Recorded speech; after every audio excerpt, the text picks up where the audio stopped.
The county lawman's boots hit the porch like a death sentence. "These children aren't yours, Bennett. 10 days, then they go to the state orphanage." Aneth Coyle's chalk snapped in her fist. 4 pairs of eyes turned toward her, terrified, pleading.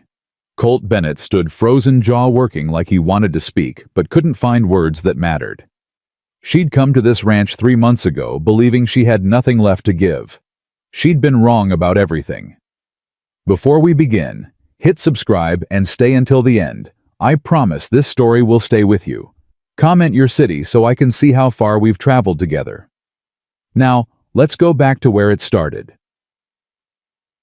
3 months earlier, the supply wagon rattled to a stop outside Bennett Ranch, and Aneth stepped down with 1 carpet bag and 0 expectations. The driver jerked his thumb toward a weathered house tucked against the foothills. "That's it. Good luck, ma'am." The way he said it made her stomach drop. "Is there something I should know?" "Just that you're the 4th teacher this year." He snapped the reins. "Don't expect miracles." The wagon disappeared in a cloud of dust. Aneth stood alone in the yard, gripping her bag. A hammer rang against metal somewhere behind the barn, steady, determined strikes that spoke of work that never ended. "You gonna stand there all day?" Aneth spun.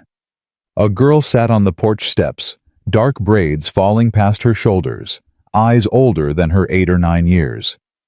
"I'm Aneth Coyle, the new teacher. Nora Bennett." The girl stood brushing dirt from her dress with practiced efficiency. "How long you staying?" "I beg your pardon." Last one cried after 2 days.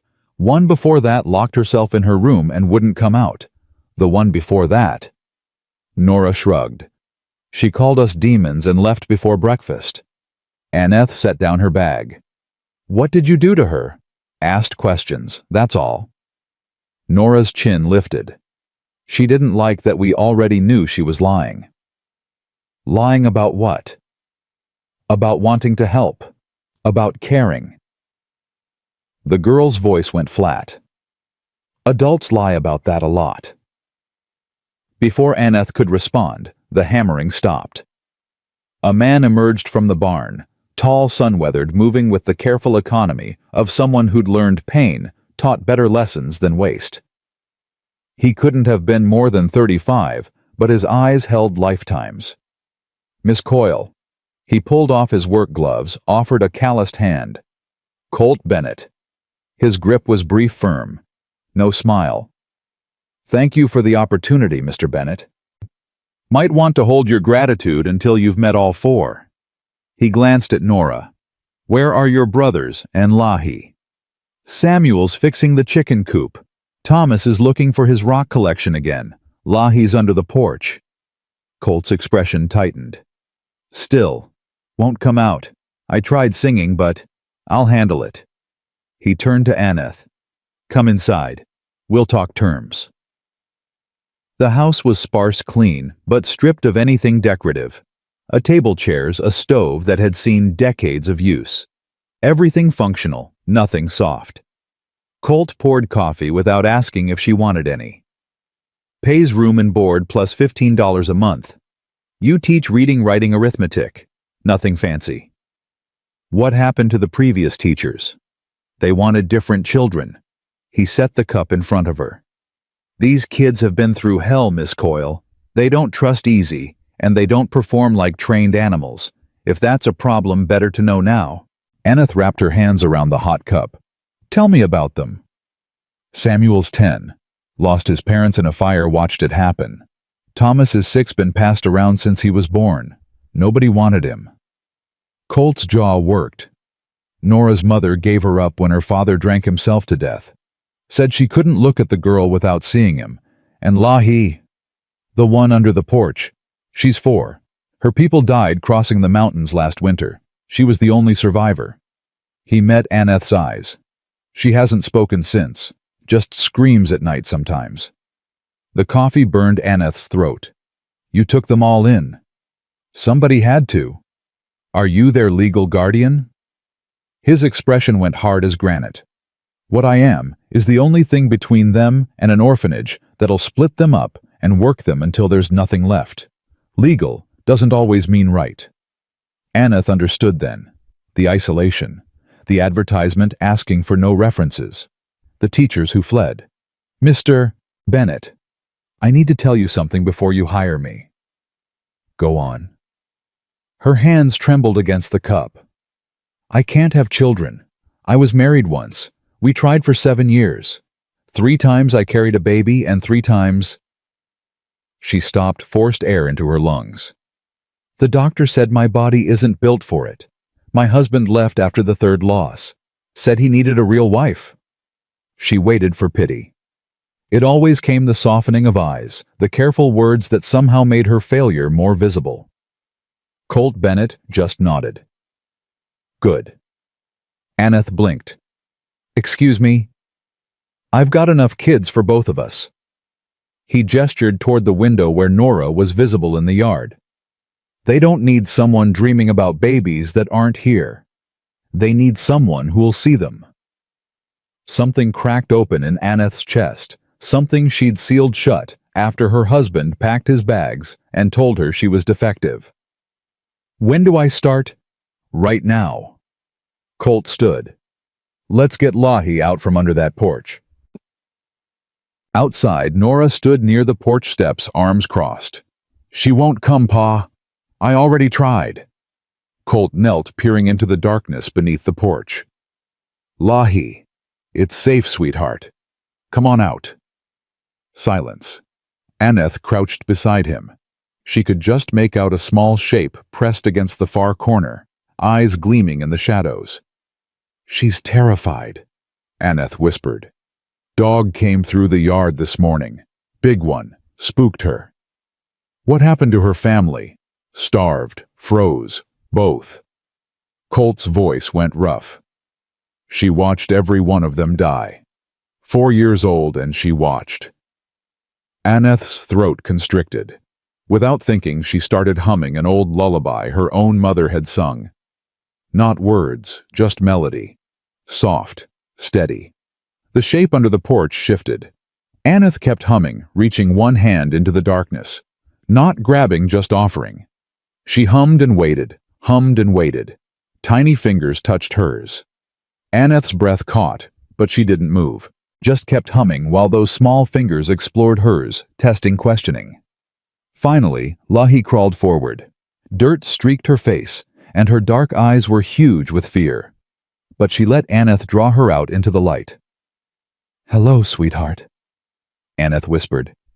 You're safe now. Lahi buried her face against Aneth's shoulder and didn't make a sound. Colt stared at them both, something unreadable crossing his face. Last teacher said Lahi was simple, said she'd never be right in the head. The last teacher was an idiot. Aneth stroked the child's tangled hair. She's not simple. She's surviving. Miss Coyle? Yes. I think you might actually last. That first day blurred past.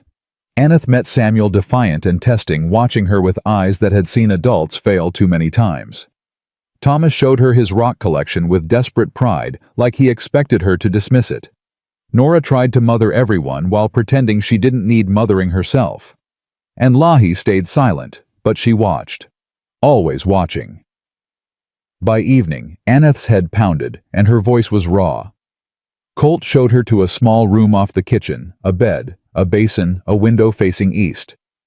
It's not much, he said. It's perfect. He lingered in the doorway. Miss Coyle, thank you, for Lahi, for all of it. We're barely started, Mr. Bennett. Still, thank you. After he left, Aneth unpacked her few belongings.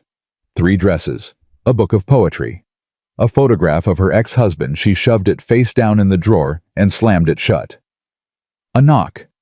Nora appeared with a folded quilt. Pa said you might need this. Nights get cold. That's kind. Thank you. Nora shifted her weight. Can I ask you something? Of course.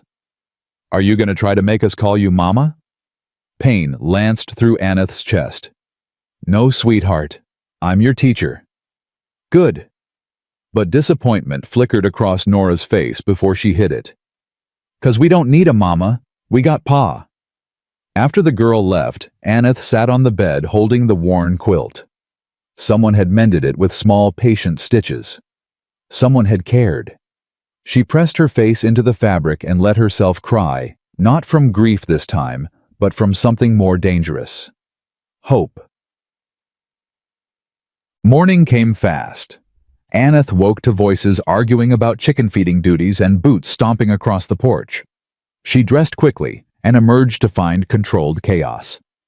Colt stood at the stove, flipping flapjacks while simultaneously refereeing Samuel and Thomas. Both of you together. Problem solved. He glanced at Aneth. Coffee's hot. Cups are there. Thank you. She poured one, noting how Lahi clung to Nora's skirt thumb in her mouth. Does she ever eat with you? When she feels safe enough. Some days yes, some days no. Colt plated the flapjacks. We don't force it. After breakfast, he showed her the schoolroom, a corner of the main room, with a slate board and 3 small slates for the children. I need to check fences. Back by supper. He paused, hat in hand. Samuel will test you. Don't let him. I can handle a 10-year-old boy, Mr. Bennett. Can you handle a 10-year-old boy who watched his parents burn alive? The question hung between them. Aneth straightened her spine. Yes, I can. Colt studied her face, then nodded. I believe you. After he left, Aneth faced her students. Samuel sat with arms crossed, defiant. Thomas fidgeted with a piece of string. Nora watched her, carefully protective of silent Lahi. Before lessons, I want to know what each of you loves. Silence. I'll start. I love thunderstorms, the way they smell the electricity in the air. And I love strawberries, even though they make my tongue itch. She smiled. Thomas. The 6-year-old raised his hand like she might hit him for speaking. I like rocks, different kinds. I got 23. Geology, that's science. Excellent. She turned to Samuel. What about you? Don't like nothing. He likes Pa's stories, Nora said quietly. About cattle drives and the war. Samuel's ears reddened. That's different. It's history, Aneth said. What else? Grudgingly, I like knowing how things work. Why windmills pump water, how guns fire. Engineering, mathematics. Aneth knelt by Lahi.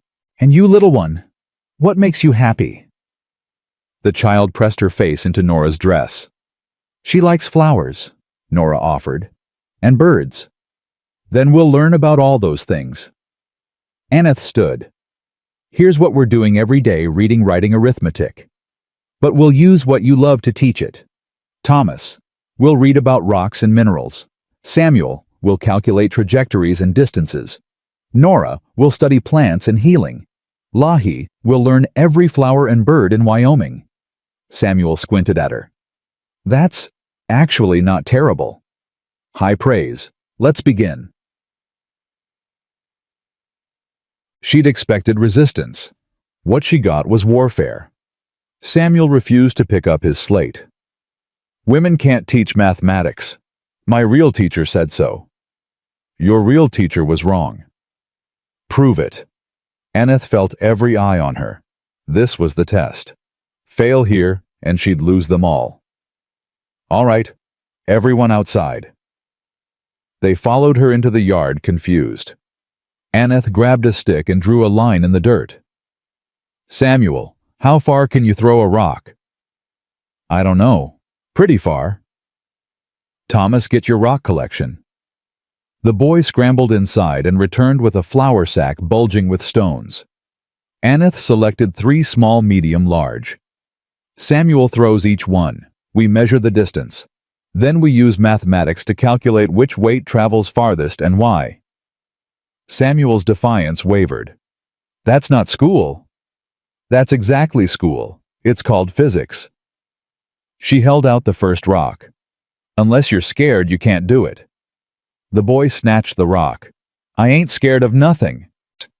For the next hour, they measured, calculated, debated. Samuel threw rocks with fierce concentration. Thomas carefully marked distances. Even Nora got interested, asking about angles and wind resistance. Lahi sat nearby arranging wildflowers in patterns. When Colt returned at midday, he found them all in the dirt covered in dust arguing about mathematics. "What in God's name?" "Pa," Samuel jumped up. "Did you know heavier rocks don't always go farther? Miss Aneth proved it with numbers." Colt looked at Aneth, eyebrows raised. She shrugged. Unorthodox methods, but effective. His mouth quirked, almost a smile. Better than the last 3. One lasted 2 hours before she quit. What did they do to her? Asked why the sky was blue. She couldn't answer. He poured water from the pump. "You hungry?" They ate together, bread, eggs, cheese, simple food that filled empty stomachs. Through the window, Aneth watched the children play. Samuel showed Thomas how to skip stones. Nora braided grass for Lahi, who giggled soundlessly. "They're good children," Aneth said. "World hasn't been good to them, but they are." Colt set down his cup. "Can I ask you something?" "Please." "Why answer my advertisement? You're educated. You could teach anywhere." Aneth traced the rim of her cup.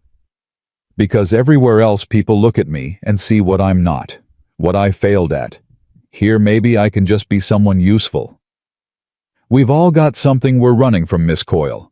Long as you don't bring it to my table or hurt those kids, your past is your business."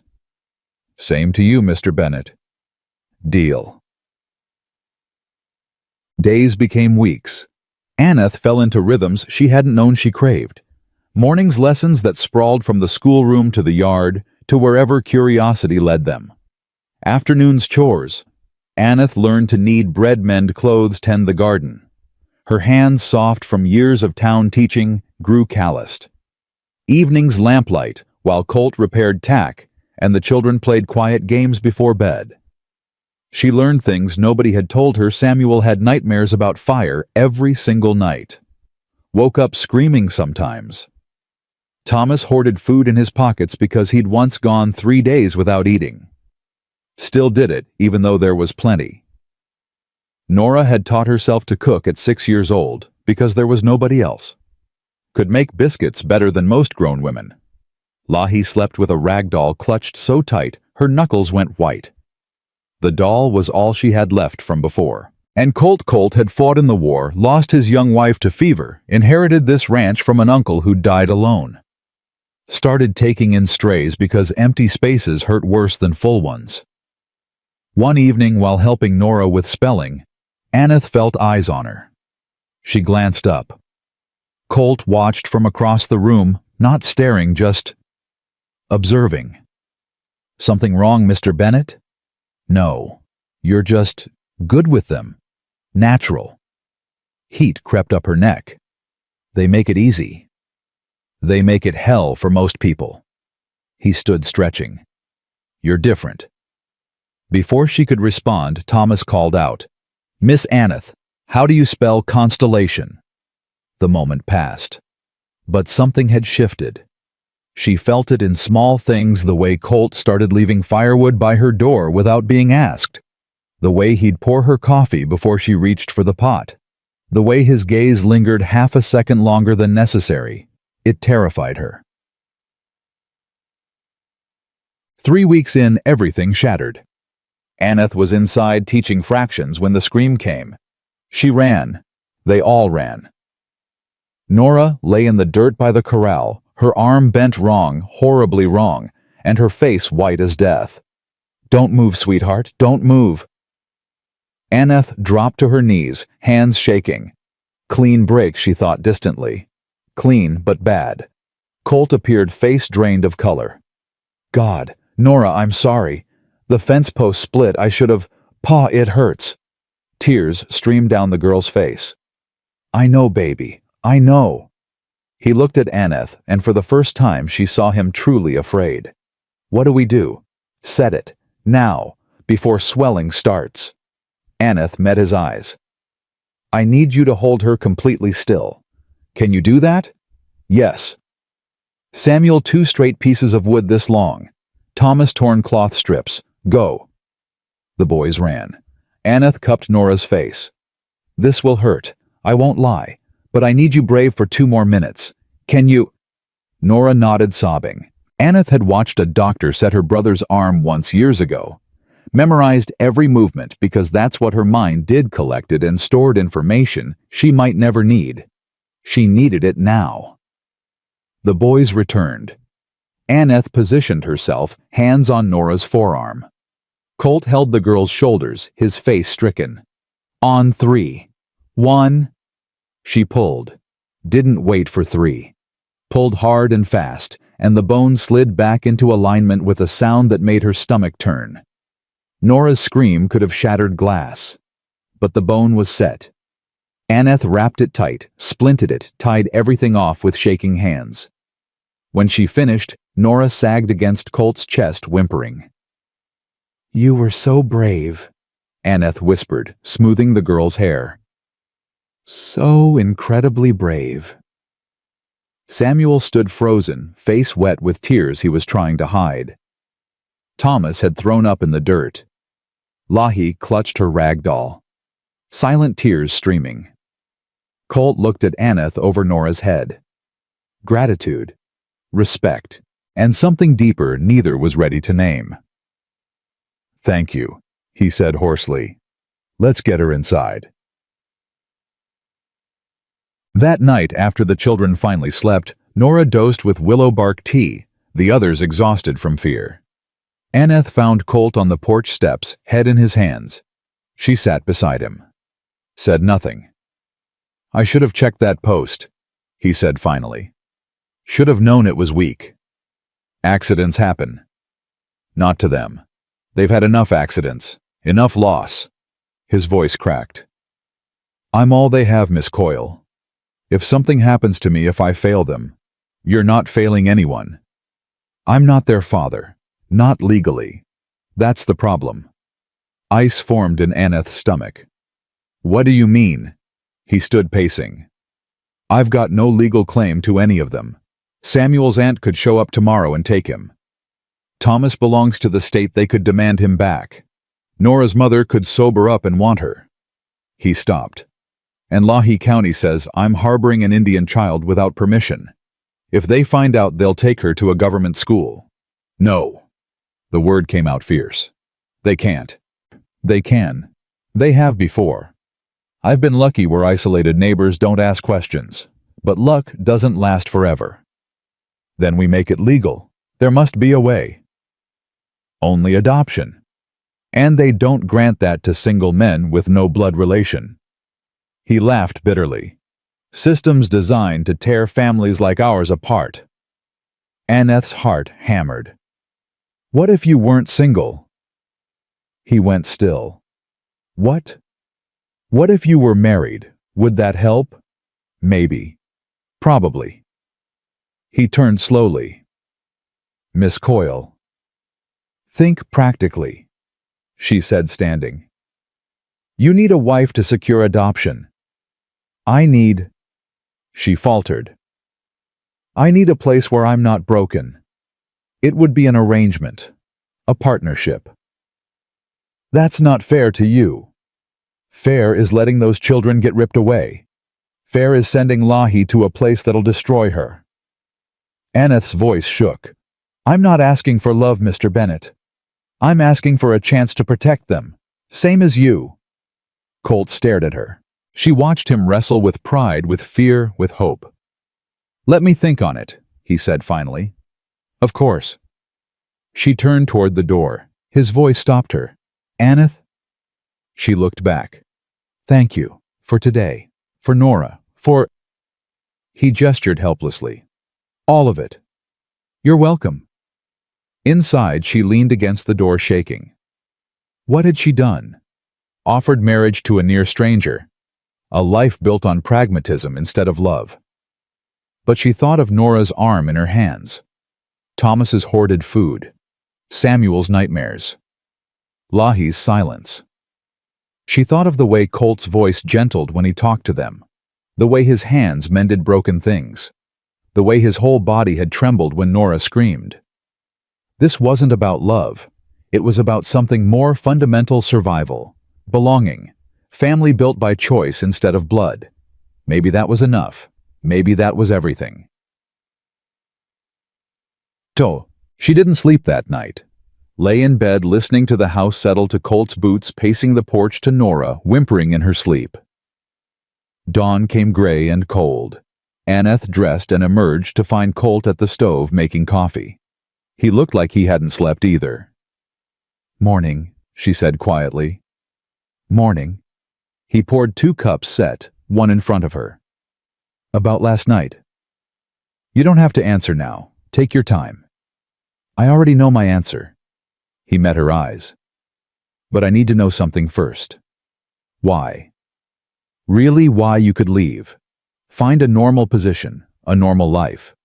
Why would you tie yourself to this?" Aneth wrapped her hands around the hot cup. "Because for 7 years I was told I was defective, broken, less than a real woman. And then I came here and nobody cared what I couldn't do. They only cared what I could." Her voice steadied. "Those children don't need someone who can bear babies. They need someone who'll stay, someone who'll fight for them. And for the first time in my life, I can be that person." Colt was quiet for a long moment. "All right," he said finally. "We'll do it, but on one condition." "What?" "You're not just signing papers, you're family. That means you're stuck with us, all the mess, all the chaos, all the broken pieces. No leaving when it gets hard." "I won't leave. Promise me."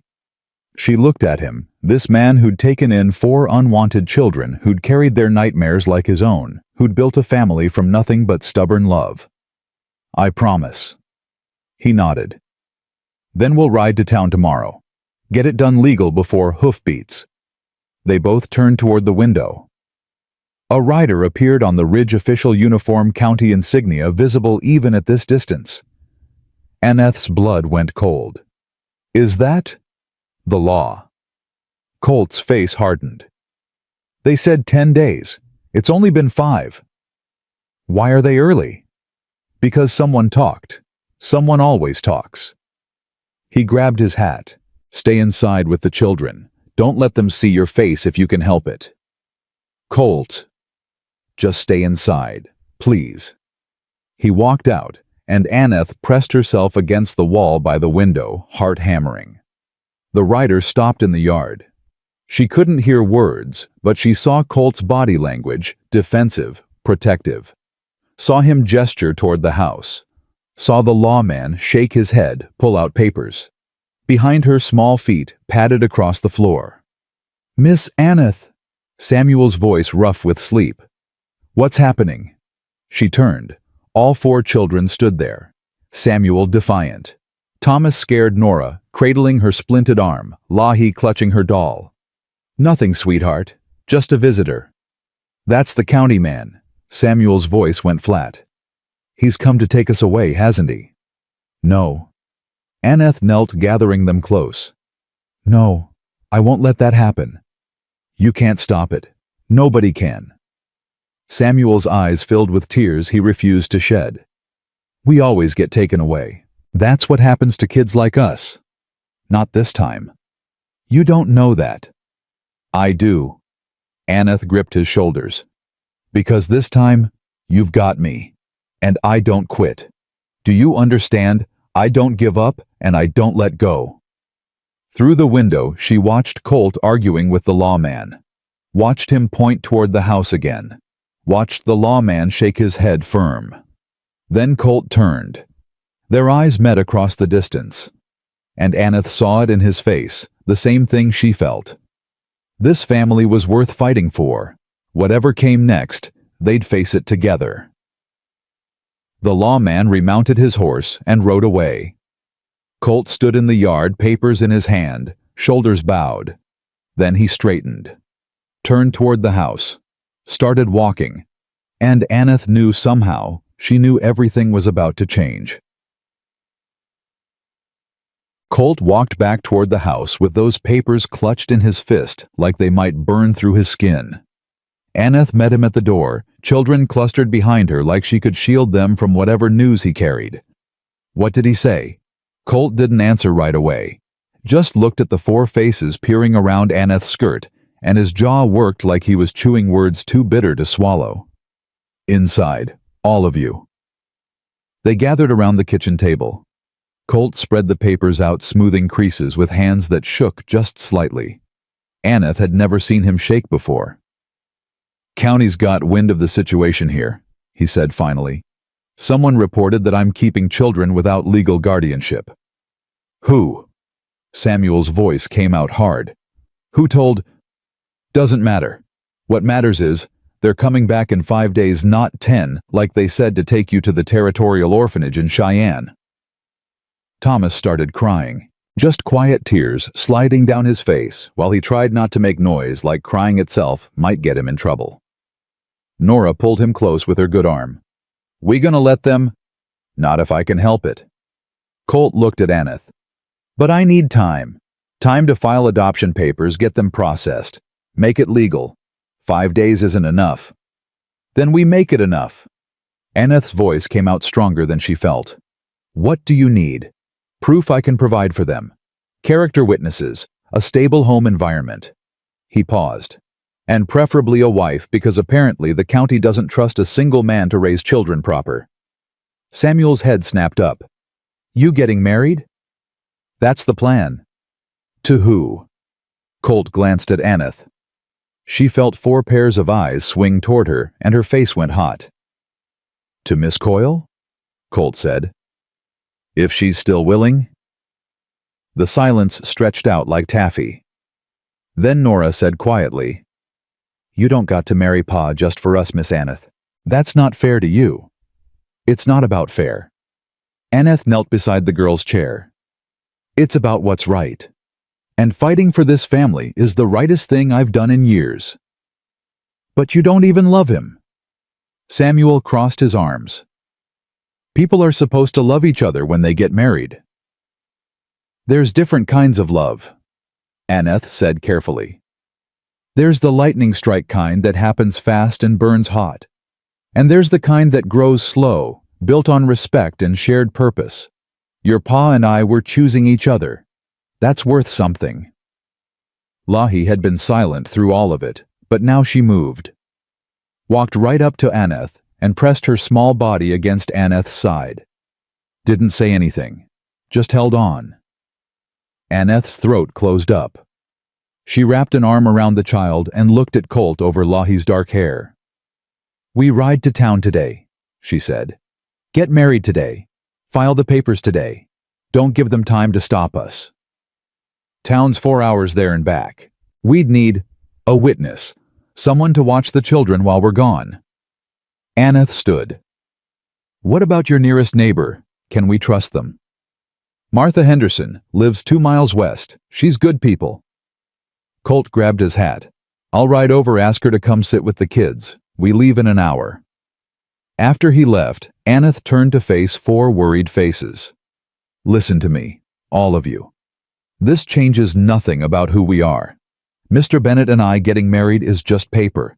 Just making legal what's already true, that you're our family and nobody's taking you away. But what if it doesn't work? Thomas whispered. What if they take us anyway? Then your Pa and I will follow you to that orphanage and raise holy hell until they give you back. But it won't come to that. You hear me? It won't. She said it with such conviction that she almost believed it herself. The next hour blurred past. Aneth changed into her best dress, dark blue wool, nothing fancy but clean and pressed. Her hands fumbled with the buttons. She'd sworn she'd never marry again, never give another man the power to look at her and see failure. But Colt Bennett didn't look at her that way. Never had. When she emerged, Nora was waiting with a handful of wildflowers. For your hair, the girl said shyly. Brides are supposed to have flowers. Aneth's eyes stung. Thank you, sweetheart. Nora tucked the flowers into Aneth's braid with careful fingers.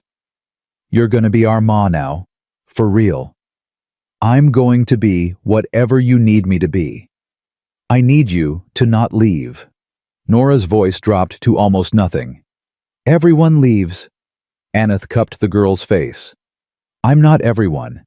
And I made your pa a promise. I'm keeping it. Martha Henderson arrived, a weathered woman in her 50s with kind eyes and no-nonsense energy. She took one look at the situation and nodded. Go on then. I'll keep these hooligans fed and out of trouble. Thank you, Martha. Colt was already saddling 2 horses. There's bread and ham in the cold box. If anything happens, nothing's gonna happen except you're gonna get hitched and come back married. Now get. The ride to town was quiet. Aneth had ridden horses before, but not often, and she concentrated on not falling off while her mind spun in circles. This morning, she'd been a school teacher. By evening, she'd be a wife. Again. Except, not really. This wasn't like before, no promises of love, no expectations of romance. This was a business arrangement, a partnership. So why did her stomach twist every time she glanced at Colt's profile? You're quiet, he said after an hour. Thinking. Second thoughts. No, just wondering what comes after. After we get married. After we file the papers. After the county man comes back. After we prove we're a family. She adjusted her grip on the reins. What does our life look like then? Colt was quiet for a moment. I suppose it looks like what it's been. You teach the kids, I run the ranch. We figure it out as we go. And at night, the question came out before she could stop it. He understood what she was asking. You keep your room, I keep mine. This is for the kids, not that other thing. Relief washed through her, mixed with something else she didn't want to examine. All right, good. Unless... He stopped. Unless what? Unless someday you want different. But that's your choice. Always your choice. They rode on in silence after that, but the air between them felt charged somehow, like a storm building on the horizon. Town appeared, finally, a handful of buildings clustered around a main street. The courthouse sat at one end, weathered brick with white trim. Colt tied the horses and offered Aneth his arm. Ready? No. Yes. Inside, a clerk looked up from his paperwork with bored eyes. Help you. Need a marriage license, Colt said, and someone to perform the ceremony. The clerk's eyebrows rose. Today. Right now. Well, the man shuffled papers. License costs $2. Judge Morrison can marry you if he's not busy. That's another $1 for his time. He squinted at them. You two sure about this? Seems rushed. We're sure, Aneth said firmly. All right then. Fill these out. He pushed papers across the counter. Names, ages, previous marriages, if any. Witness signatures, you got witnesses. Can you witness? Colt asked. I suppose. Let me get Morrison. They filled out the papers. Aneth's hand cramping around the pen as she wrote her name, her age, her previous marriage status. Widow, she wrote because that's what she'd told people. Easier than explaining abandonment. Beside her, Colt wrote carefully, tongue between his teeth, like a schoolboy concentrating. His previous marriage line said widower. Wife died of fever 1881. Judge Morrison appeared, an older man with spectacles and ink stains on his fingers. He looked them over with sharp eyes. You two know what you're doing? Yes, sir, Colt said. Marriage isn't something to enter lightly. It's a covenant before God and law. We understand that. Morrison studied them for another moment, then shrugged. All right, raise your right hands. It happened so fast. One moment they were two separate people, the next the judge was saying words about lawful union and promises to keep. Aneth heard herself say, I do, like her voice belonged to someone else. Colt's I do came out rough and low. By the power vested in me by the territory of Wyoming, I pronounce you husband and wife. You may kiss the bride, though you look like that might be the last thing on your minds. Colt turned to Aneth. Their eyes met. He leaned in slowly, giving her time to pull back, and pressed his lips to hers, Brief, dry, formal. Over in a heartbeat. But her heart wasn't beating normally. It hammered against her ribs like it was trying to escape. "Congratulations," Morrison said dryly. "That'll be $3 total." Colt paid. The clerk handed them a certificate with their names written in careful script. Colt James Bennett and Aneth Rose Coyle, now legally wed. "One more thing," Colt said. "I need to file adoption papers for 4 children." The clerk blinked. 4 all at once. All at once, 2 boys, 2 girls, ages 4 to 10. That's highly irregular. Maybe. But it's legal, isn't it? Now that I'm married. The clerk looked at Morrison, who nodded slowly. Technically, yes. But the process takes time. Applications, investigations, hearings. How much time? Months usually. Sometimes longer. Aneth's stomach dropped. "We don't have months.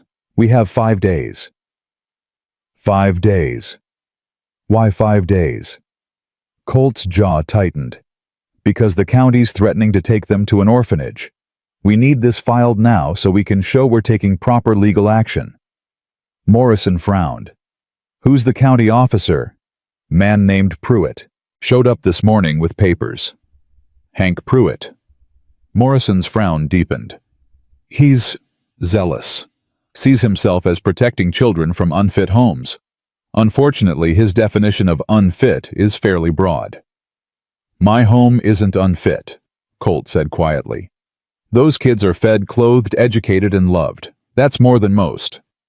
"I don't doubt it, but Pruitt's got the law on his side." Morrison tapped the desk. "Here's what I can do. I'll file the adoption applications today with a note of urgency. I'll also write a letter to the Territorial Family Court explaining the situation. It won't stop Pruitt from coming in 5 days, but it might slow him down. Might give you time." "How much time?" Aneth asked. "Hard to say. A week, 2 depends on how fast the court moves and how stubborn Pruitt is." Colt exhaled slowly. "It'll have to do. What do you need from us?" "Documentation. Birth certificates if you have them, though I suspect you don't. Written statements about how each child came into your care. Character references from neighbors and community members. Medical records if available. Proof you can provide financially deed to your property bank statements if you have them." Morrison pulled out a stack of forms. "Fill these out. Be thorough. The more documentation you provide, the stronger your case." They spent the next 2 hours writing. Aneth's hand ached by the end, but she'd documented everything she could think of: how she'd met each child, what she'd observed of their progress, her qualifications as a teacher, her commitment to their well-being. Colt wrote about finding Samuel wandering after the fire, hollow-eyed and silent. About the church leaving Thomas on his porch with a note saying no one else would take him. About Nora showing up with bruises and her father's death certificate. About carrying Lahi down from the mountain pass, the only survivor of a wagon train that had tried to cross too late in the season. When they finished, Morrison read through everything carefully. "This is good, compelling even. But I need to be honest with you. Pruitt's going to fight this. He doesn't believe children should be raised by anyone outside traditional families. And your situation, Mr. Bennett, with 4 children of no blood relation and questionable legal status." He trailed off. "It's going to be a battle." "I've fought battles before," Colt said. "I'm sure you have. But this is a different kind of war paperwork and legal precedent instead of bullets."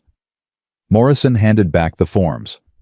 "I'll file these today. Get me those character references as fast as you can, and pray the judge assigned to your case has more heart than Pruitt does." Outside, the sun had moved across the sky. They'd been in that courthouse for nearly 3 hours. Aneth felt wrung out, exhausted in a way that had nothing to do with physical tiredness. "We should get back," Colt said. "Martha'll be wondering." "Wait." Aneth touched his arm. "Can we talk for a minute?" They walked to the edge of town where the buildings gave way to scrubland. Wind whispered through the grass, and somewhere a hawk cried. "What is it?" Colt asked. "I need to know you understand what I'm risking." Aneth kept her eyes on the horizon. If this goes wrong, if they take the children anyway, I'll be legally bound to you. A wife with no children and no way out. That's what happened before, and it destroyed me. I know. Do you really? She turned to face him. My first husband looked at me like I was defective, like my body's failure to carry children was a personal insult to his manhood. He stopped touching me, stopped talking to me, finally told me he'd made a mistake and left. Her voice shook. I won't survive that again. If you're going to look at me that way eventually, like I'm broken, tell me now.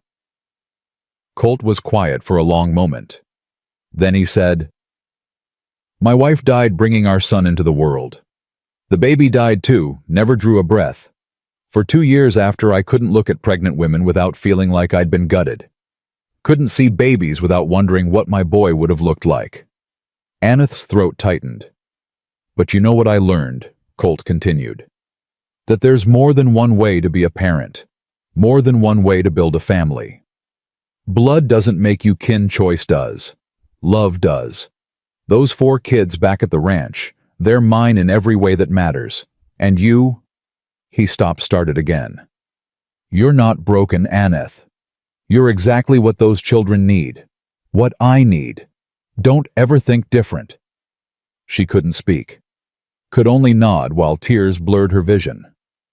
Come on. Colt offered his hand. Let's go home. Home. The word settled into her chest like a key finding its lock. They rode back as the sun sank toward the mountains, painting the sky in shades of orange and gold. Aneth's body ached from hours in the saddle, but her mind felt oddly clear. She'd just married a man she barely knew. She'd signed papers that might change nothing or everything. She'd put her name to a fight that could end in heartbreak. But for the first time in years, she'd chosen something instead of just accepting what life gave her. That had to count for something. Martha met them at the door with flour on her apron and amusement in her eyes. Well, did you do it? We did it, Colt said. About damn time. Those kids have been on pins and needles all afternoon. She untied her apron. They're fed. Thomas tried to run off to find you twice, but I threatened him with extra chores.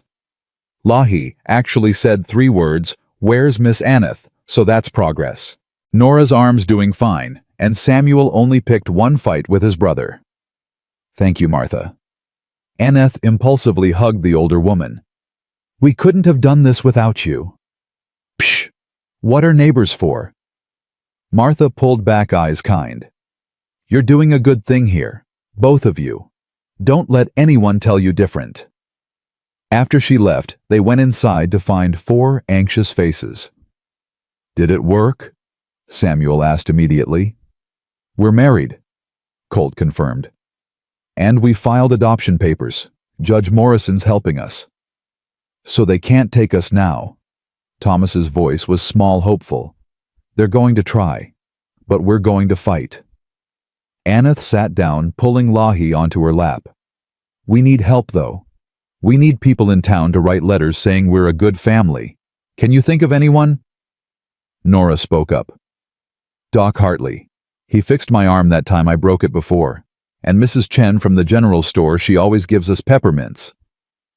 The blacksmith, Mr. Murphy, Samuel added. He lets me watch him work sometimes. Says I got a good eye for metalwork.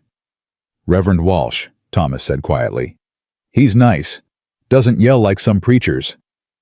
Good. Colt nodded. Tomorrow we'll ride to each of them, ask for letters. Tonight we eat and rest. It's been a long day. Dinner was simple leftover stew. Martha had warmed fresh bread milk from their cow. But sitting around that table, Aneth felt something shift. They weren't playing house anymore. This was real. Legal. She was Mrs. Bennett now, for better or worse. After the dishes were washed and the children ready for bed, Nora hung back. Can I ask you something? Of course, Aneth said. Are you scared? Terrified? The honesty seemed to surprise the girl. But you did it anyway. Being scared doesn't mean you don't act. It just means you act despite the fear. Aneth smoothed Nora's braid. Sometimes the things most worth doing are the things that scare us most. I'm scared they're gonna take us away. I know, sweetheart. But you'll fight for us. You promise. With everything I have.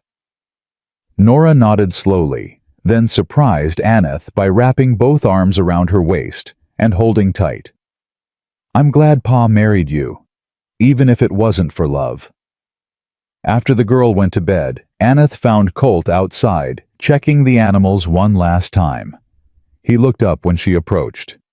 Kids settled? Finally. Nora asked if I was scared. What did you tell her? The truth. That I'm terrified but doing it anyway.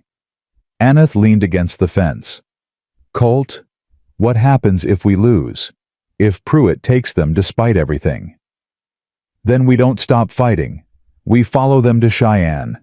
We petition every judge in the territory. We make so much noise. They have no choice but to listen. His voice was steel wrapped in velvet. I didn't survive a war to give up on 4 kids who need me. Who need us? Us, Aneth repeated softly. That's going to take some getting used to. Yeah. He glanced at her. You all right about today? I'm not sure what I am. Everything happened so fast. Regrets? No, just adjusting. She turned to face him fully. We should probably discuss living arrangements. You said I'd keep my room, but people will notice if we don't share space sometimes.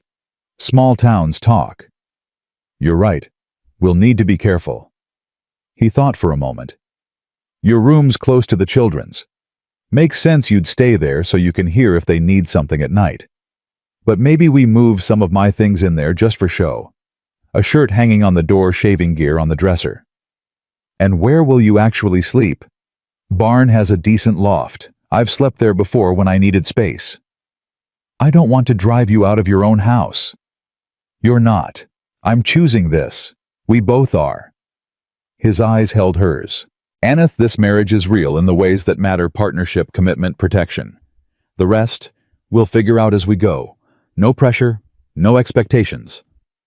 You're a good man, Colt Bennett. I'm trying to be. They stood there in the darkness, 2 people bound by paper and purpose, and Aneth wondered if this strange arrangement might become something more. Someday. Maybe. But for now, it was enough that they stood together. The next morning started before dawn. Colt wanted to visit every potential character witness before Pruitt could poison the well. They split up. Colt taking Samuel to visit the blacksmith, and Doc Hartley Aneth taking Nora and Thomas to the general store and church. Lahi stayed with Martha again, who didn't seem to mind playing grandmother. Mrs. Chen at the general store listened to Aneth's explanation with thoughtful eyes. You need letter for county about children. Yes, saying we provide a good home for them. Mrs. Chen nodded firmly. I write letter. Those children always polite, always grateful. Mr. Bennett good man. He pay his debts, he help others. You tell county they are wrong to take children from good home. Thank you so much. At the church, Reverend Walsh was equally supportive. I've watched Colt Bennett raise those children for the better part of a year now. He brings them to service when he can, teaches them right from wrong, gives them stability. If the county wants to tear that family apart, they'll have to explain themselves to a higher authority than me, and I don't mean the territorial government. By afternoon, they'd collected 5 letters and promises of 3 more. It wasn't much, but it was something. Evidence that they weren't alone in this fight. That evening, Aneth helped Nora and Lahi prepare dinner, while the boys did evening chores with Colt. The domesticity of it struck her peeling potatoes while Nora chattered about a bird she'd seen Lahi humming tunelessly as she set the table. This could be her life now. Not the life she'd imagined, but maybe the life she'd needed all along. Miss Aneth, Nora said suddenly. Should we call you Ma now, since you're married to Pa? Aneth's hands stilled. What do you want to call me? I don't know. Miss Aneth feels wrong now, but Ma feels...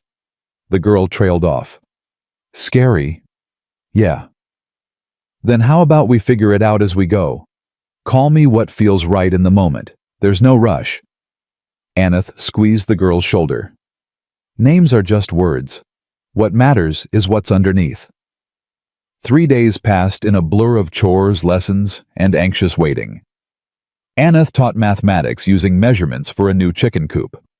Samuel grudgingly admitted her teaching methods weren't terrible. Thomas showed her his complete rock collection, now 27 specimens, with passionate explanations of each one's geological significance. Lahi spoke more often simple words, but words nonetheless. And Colt watched it all with something like wonder in his eyes. On the 4th day, Aneth was hanging laundry when she noticed him leaning against the barn just observing. She walked over. Something on your mind? Just thinking how different it is now, having you here. Different good or different bad? Different good. The kids laugh more. They're not as guarded. He paused. Neither am I suppose. You were guarded when I arrived. I've been guarded since Emily died. Easier to keep people at arm's length than risk losing them. His voice went quiet. But you didn't give me that option. You just showed up and fit yourself into our lives like you'd always belonged. Aneth's heart squeezed. Colt, tomorrow's day 5. Pruitt's coming. The reminder hit like cold water. She'd almost let herself forget. Are we ready? She asked. As ready as we'll ever be. Got the letters, got the filed adoption papers, got Morrison's letter to the territorial court. Now we wait and see if it's enough. That night, none of them slept well. Aneth heard Samuel crying out from nightmares twice. She heard Colt's boots pacing the porch until nearly 3 in the morning.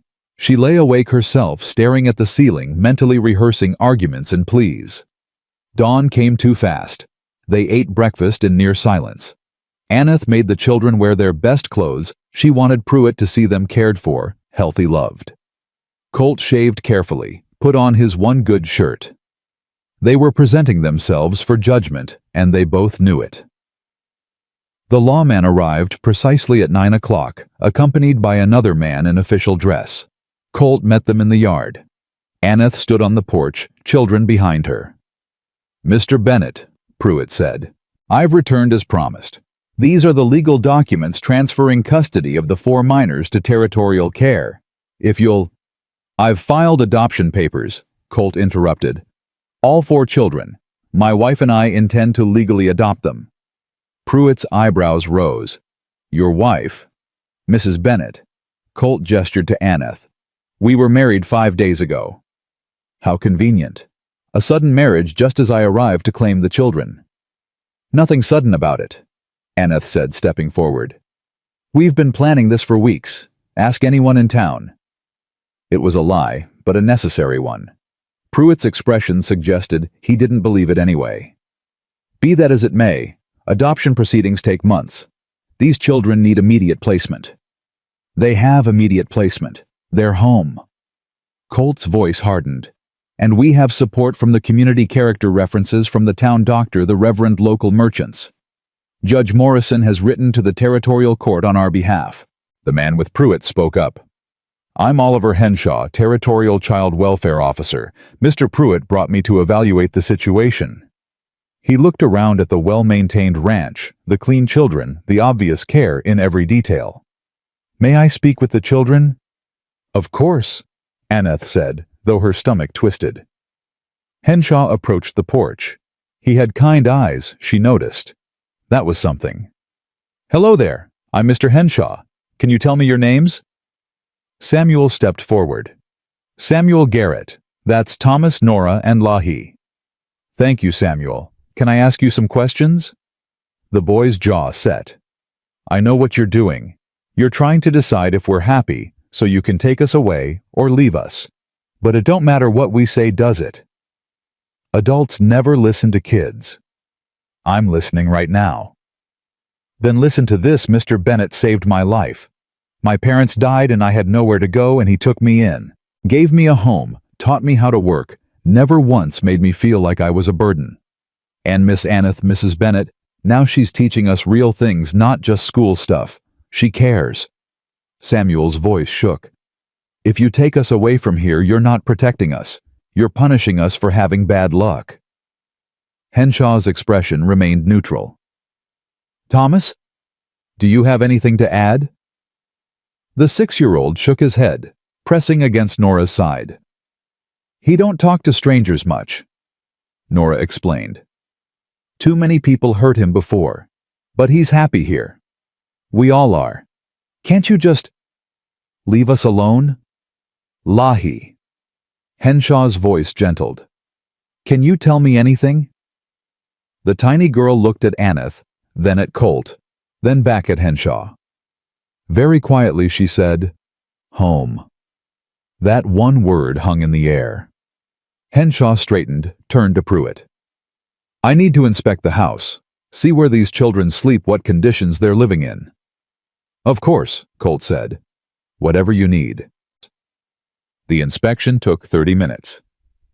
Henshaw examined every room, saw the small but clean beds, the school books and slates, the mended clothes hanging on pegs.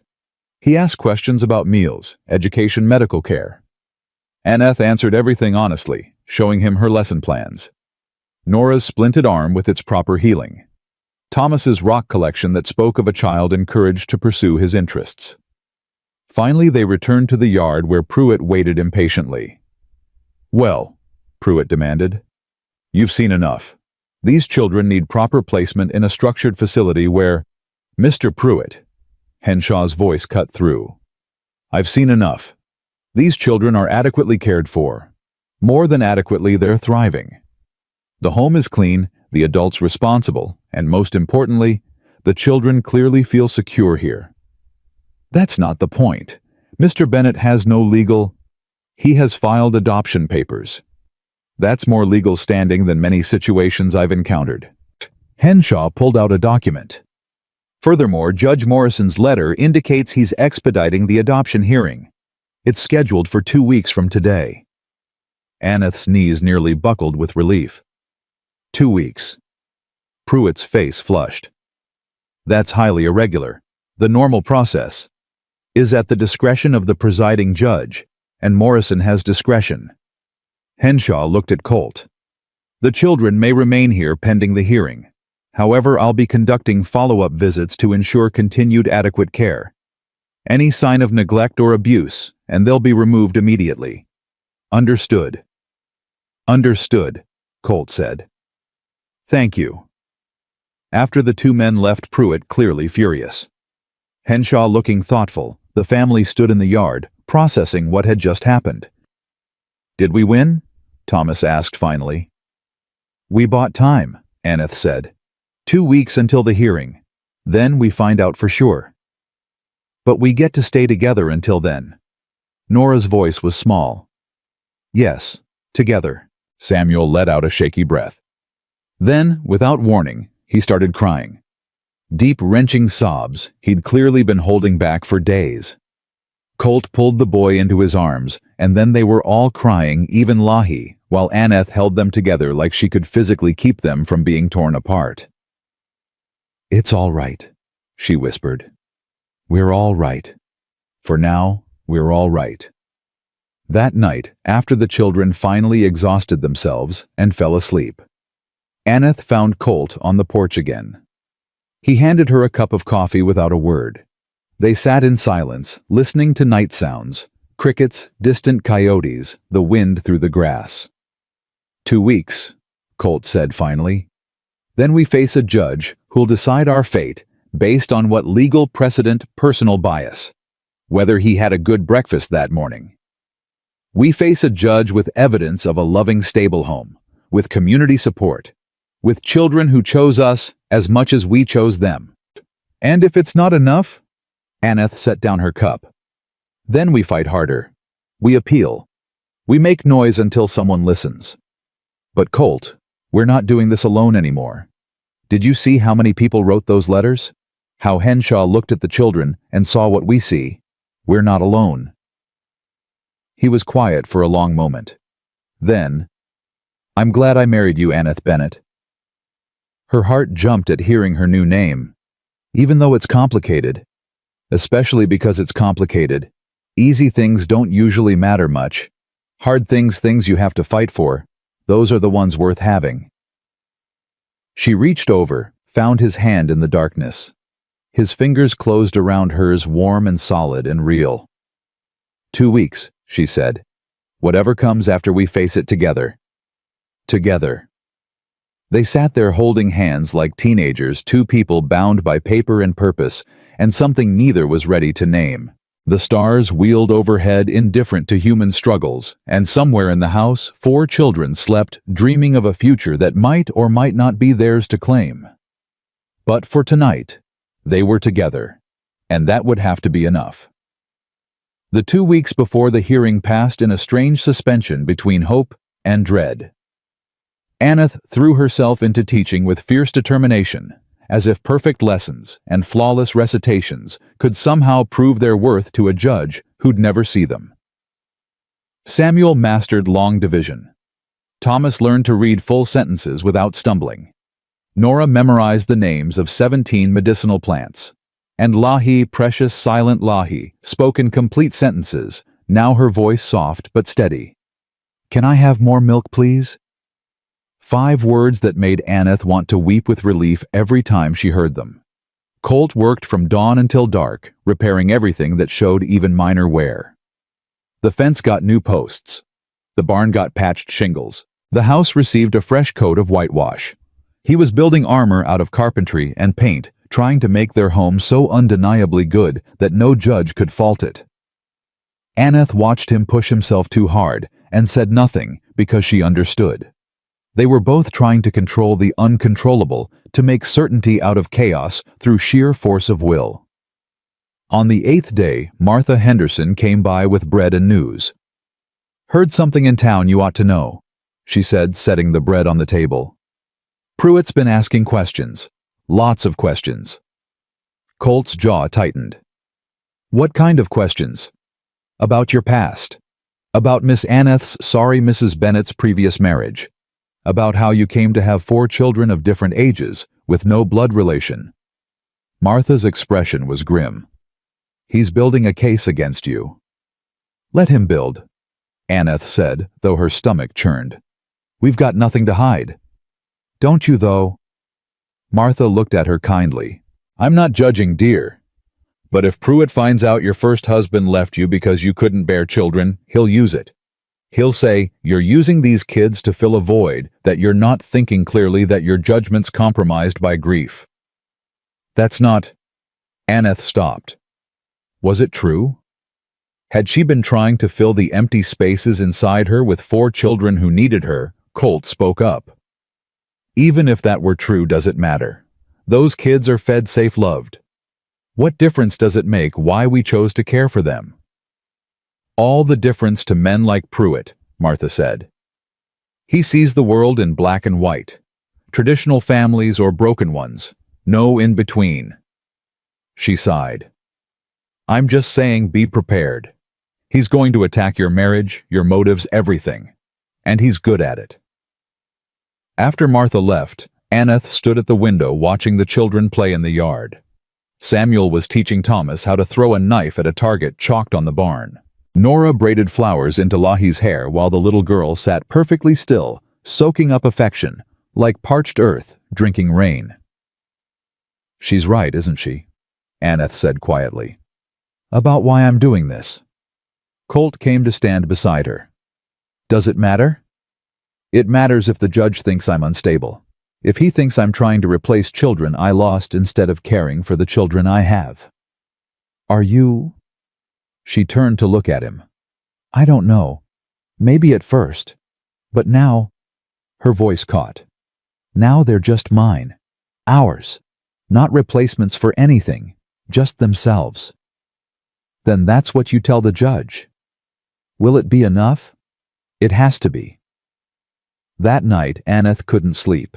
She kept replaying Martha's warnings, imagining Pruitt standing before a judge, listing all her failures and inadequacies. How could she fight words she knew were partly true?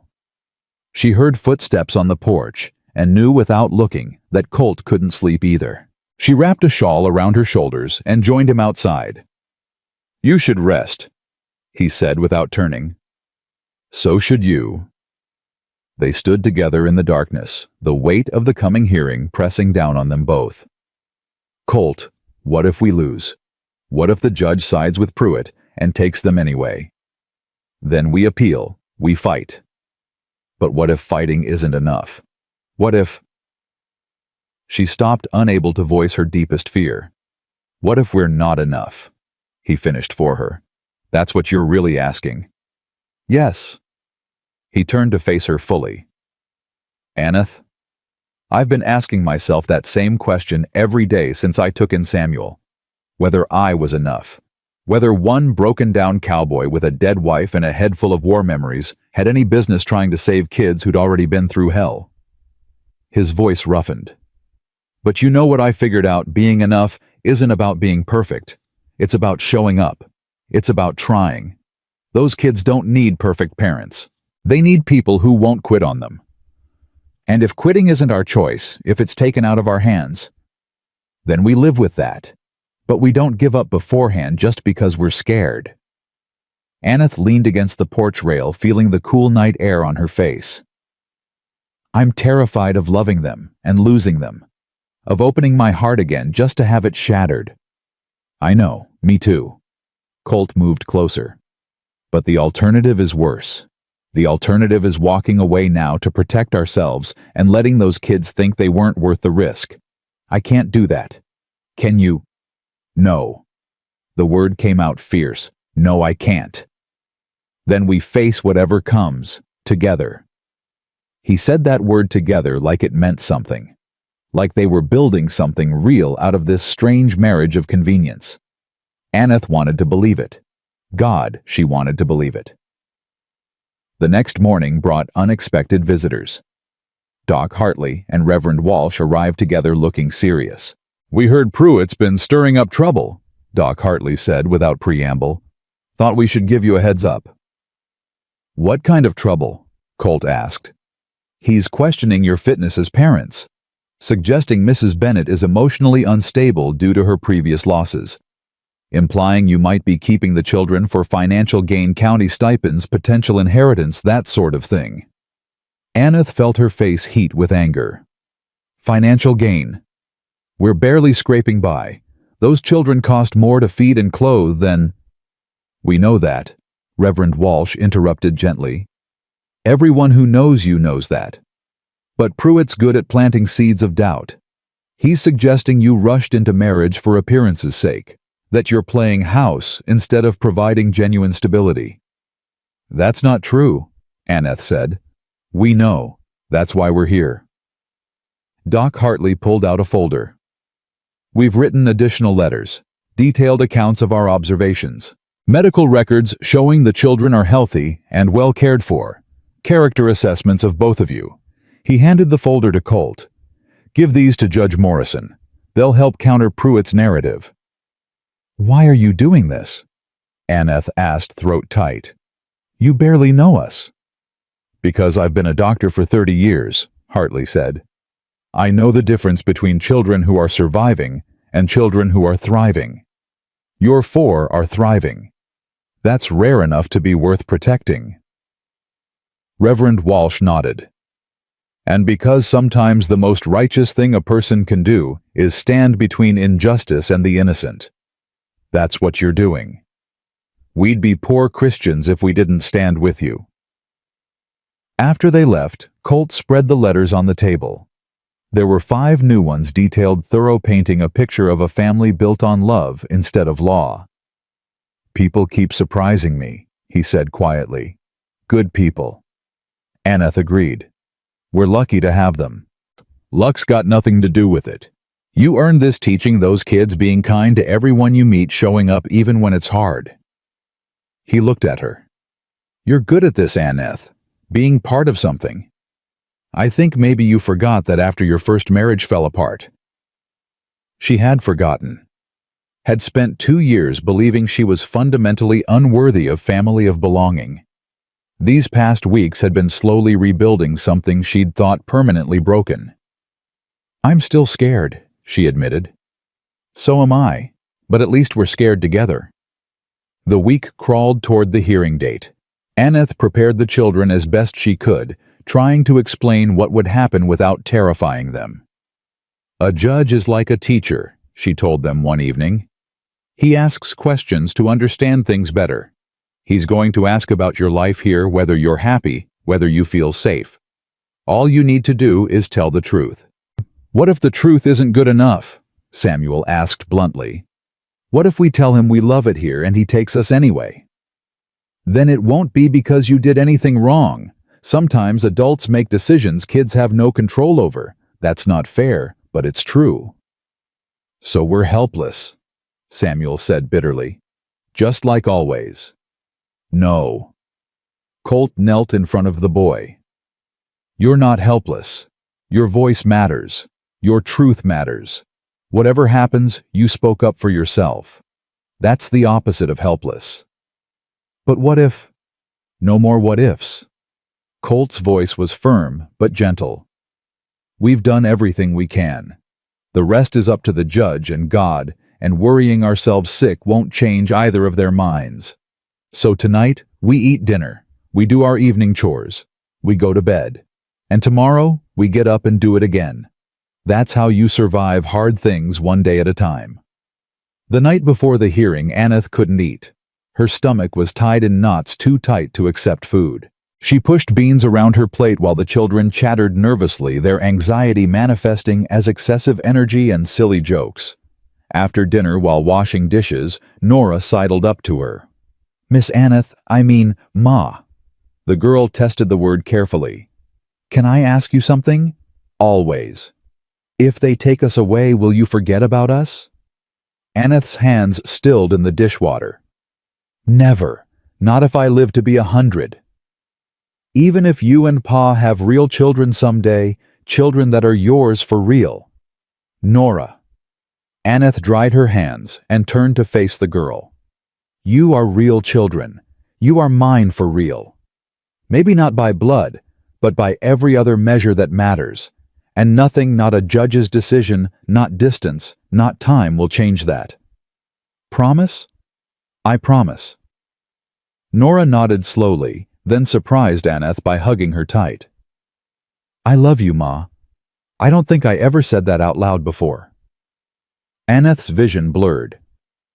"I love you too, sweetheart, so much." That night she checked on each child before bed. Samuel pretended to be asleep, but she saw his eyes glistening in the darkness. Thomas clutched his favorite rock, a piece of quartz he'd found by the creek. Nora held Lahi close. The two girls pressed together like they could protect each other through proximity alone. Colt was waiting on the porch when she came out. "They're terrified," she said. "So am I." "What do we do if we lose?" "We've been over this." "No, really. What do we actually do? Do we try to follow them? Do we petition every day? Do we—" Her voice broke. "How do I survive watching them get taken away?" Colt pulled her into his arms. It was the first time he'd held her like this. Not formally, not briefly, but really held her. She buried her face in his chest and let herself shake apart while he held her together. "We survive because they need us to," he said into her hair. "We survive because giving up would mean Pruitt wins. We survive because love doesn't stop just because circumstances change." He pulled back to look at her face. "And Aneth, we're not losing. I won't accept any other outcome. You can't control this. Watch me." His fierce certainty should have been ridiculous. Instead, it steadied her. They stood there holding each other under the stars, drawing strength from shared determination, and Aneth thought maybe love didn't always start with lightning strikes. Maybe sometimes it started with two broken people deciding to be unbroken together. Morning came too fast and too slow simultaneously. Aneth dressed in her best clothes, the dark blue wool that had been her wedding dress now pressed and proper for court. Colt wore his good shirt again, his hair slicked back with water, looking uncomfortable but determined. The children dressed in their Sunday clothes. Samuel's pants were getting too short. He was growing fast, but they were clean and mended. Nora had braided Lahi's hair and tied it with a ribbon Aneth had given her. Thomas kept one hand in his pocket, clutching that piece of quartz like a talisman. They rode to town in the wagon, the journey silent, except for wheels creaking and horses' hooves on packed dirt. Aneth kept one arm around Lahi, who was pressed against her side, and held Thomas's hand with her other. Beside her, Colt drove with Samuel next to him, the boy's face set in hard lines that made him look older than 10. The courthouse looked more imposing than she remembered. People gathered outside, some she recognized, some she didn't. Martha Henderson was there along with Doc Hartley, Reverend Walsh, Mrs. Chen from the general store. Others too, neighbors, townspeople, people whose lives had brushed against theirs in small ways. "They came to support us," Colt said quietly, sounding odd. "They came to support the children," Aneth corrected. "That's what this is about." Inside the courtroom was smaller than she'd expected. Wooden benches, a judge's bench at the front windows, letting in autumn light. Pruitt was already there with another man in official dress, probably his supervisor. They looked confident, prepared. Judge Morrison entered, and everyone stood. He looked older than Aneth remembered, with white hair, and eyes that had seen everything and believed very little. "Be seated," he said. "We're here regarding the adoption petition of Colt and Aneth Bennett for 4 minor children, Samuel Garrett, Thomas Miller, Nora Brennan, and Lahi." He paused. "No surname listed." "She's too young to remember it." "Your Honor," Colt said, "I've been calling her Lahi Bennett." "Presumptuous given you're not yet her legal guardian." Morrison shuffled papers. "Mr. Pruitt, you've filed an objection to this adoption. Present your case." Pruitt stood, radiating officious certainty. "Your Honor, while the Bennetts may have good intentions, this situation is highly irregular. Mr. Bennett collected these children over the course of a year without proper legal channels. No background investigations, no home studies, no approval from child welfare authorities. He simply took them in." "Because nobody else would," Colt said. Morrison shot him a look, and he subsided. Pruitt continued. "Furthermore, Mr. Bennett was single until 5 days before my initial visit, a timing that suggests marriage of convenience rather than genuine commitment. Mrs. Bennett herself has a troubled history. Her first marriage ended due to her inability to bear children, leaving her emotionally vulnerable and potentially seeking to fill that void through these children." Aneth felt heat flood her face, but she forced herself to stay silent. "Additionally," Pruitt went on, "there's the question of Mr. Bennett's fitness as a guardian. He's a single man, or was until recently, with no family support, living in isolation, with minimal oversight. The children have received no formal schooling until Mrs. Bennett's arrival 3 months ago. The youngest child, this Lahi, is of indigenous descent and should properly be placed in a government facility designed to strip away her culture and make her forget who she is." Colt interrupted, standing. "That's what you mean." "Mr. Bennett, sit down," Morrison said sharply. "Not until I speak my piece." Colt's voice rang through the courtroom. "Those government facilities you're talking about, they're prisons. They take children away from everything they know and punish them for being themselves. Lahi's people died, all of them. I found her half frozen in a mountain pass, and I brought her home because letting her die was unthinkable, and sending her to a government school is just a slower kind of dying." "Mr. Bennett, I'm not finished. You want to talk about irregular. Life is irregular. Those 4 kids sitting right there, they've been through things no child should survive. Fire abandonment, starvation, death. They survived because they're strong and because they got lucky. I gave them a home. Not a perfect home, not a traditional home, but a home where they're safe and wanted. And you want to take that away because it doesn't fit your neat categories of what family should look like." Pruitt stood. "Your Honor, this outburst demonstrates exactly the kind of emotional instability. It demonstrates that he loves those children," a voice called from the back. Martha Henderson stood, chin raised. "I've known Colt Bennett for 5 years. He's the most stable, dependable man I've ever met. And his wife is cut from the same cloth. Those children are thriving under their care." "Mrs. Henderson, this is not the time," Morrison started. "Then when is the time?" Doc Hartley rose. "When those kids are scattered across different orphanages, losing the only family they've got. I've examined all 4 children. They're healthy, well-nourished, and emotionally secure. That's not something you find in every home, traditional or otherwise." "This is highly irregular," Morrison said, but he sounded more interested than annoyed. "So is love," Reverend Walsh added, standing. "So is grace. So is a man who opens his home to the unwanted and unloved. If we only recognized families that looked like everyone else, we'd miss the ones that matter most." More people stood: Mrs. Chen, the blacksmith, others Aneth barely knew. All speaking up, all vouching for the Bennetts, all insisting these children belonged where they were. Pruitt's face had gone red.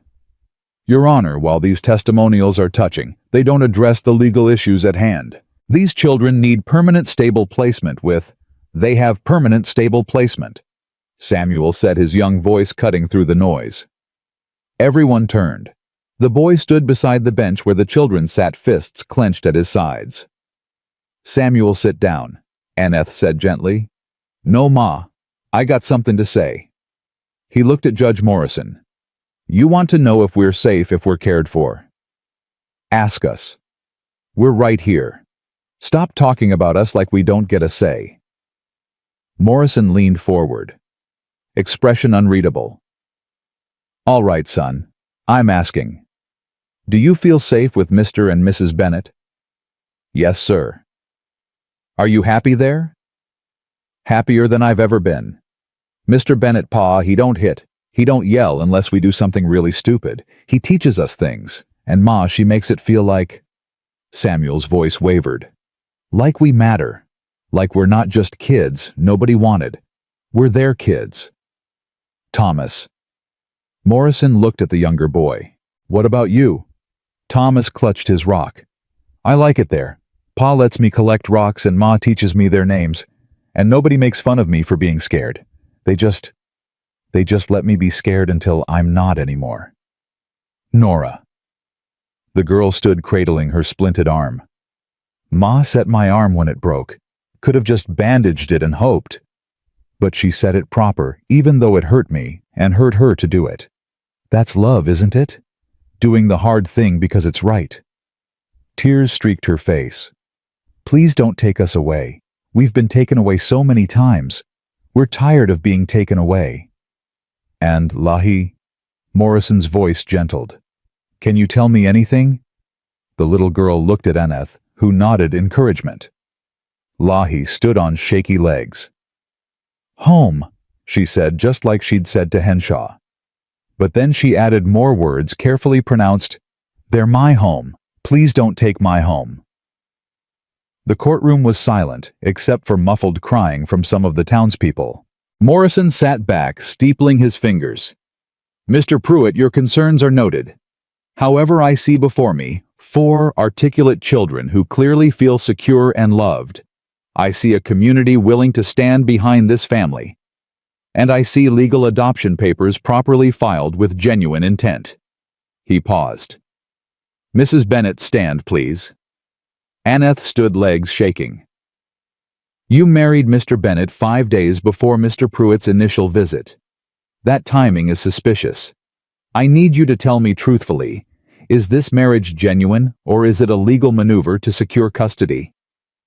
Aneth's mouth went dry. This was it, the moment everything hinged on. She could feel Colt's eyes on her, the children's hope, Pruitt's expectation that she'd crumble.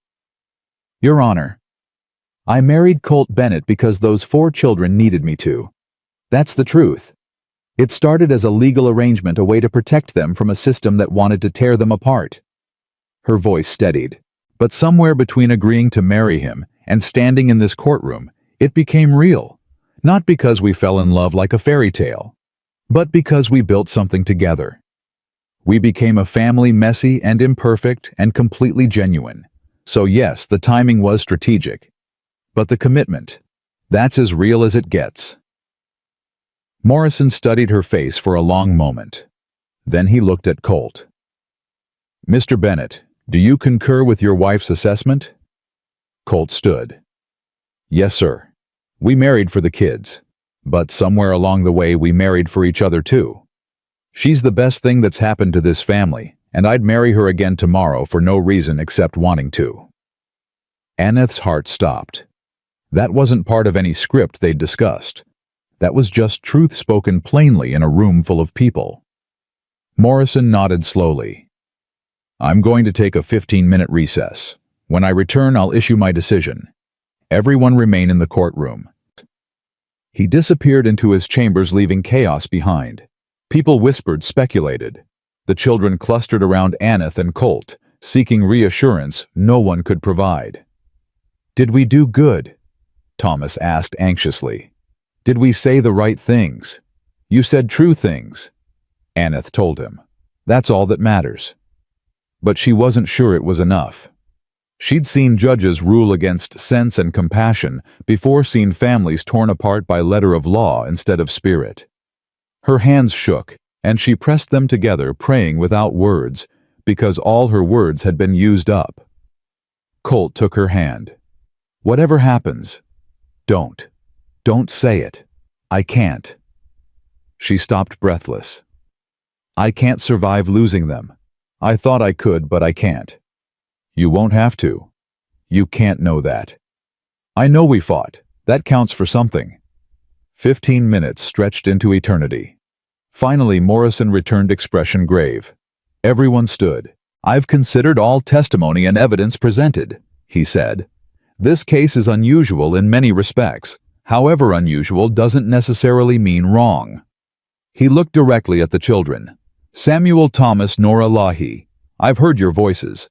That's not something courts do often enough, and it's something I intend to change. Your testimony carries weight with me." Aneth couldn't breathe.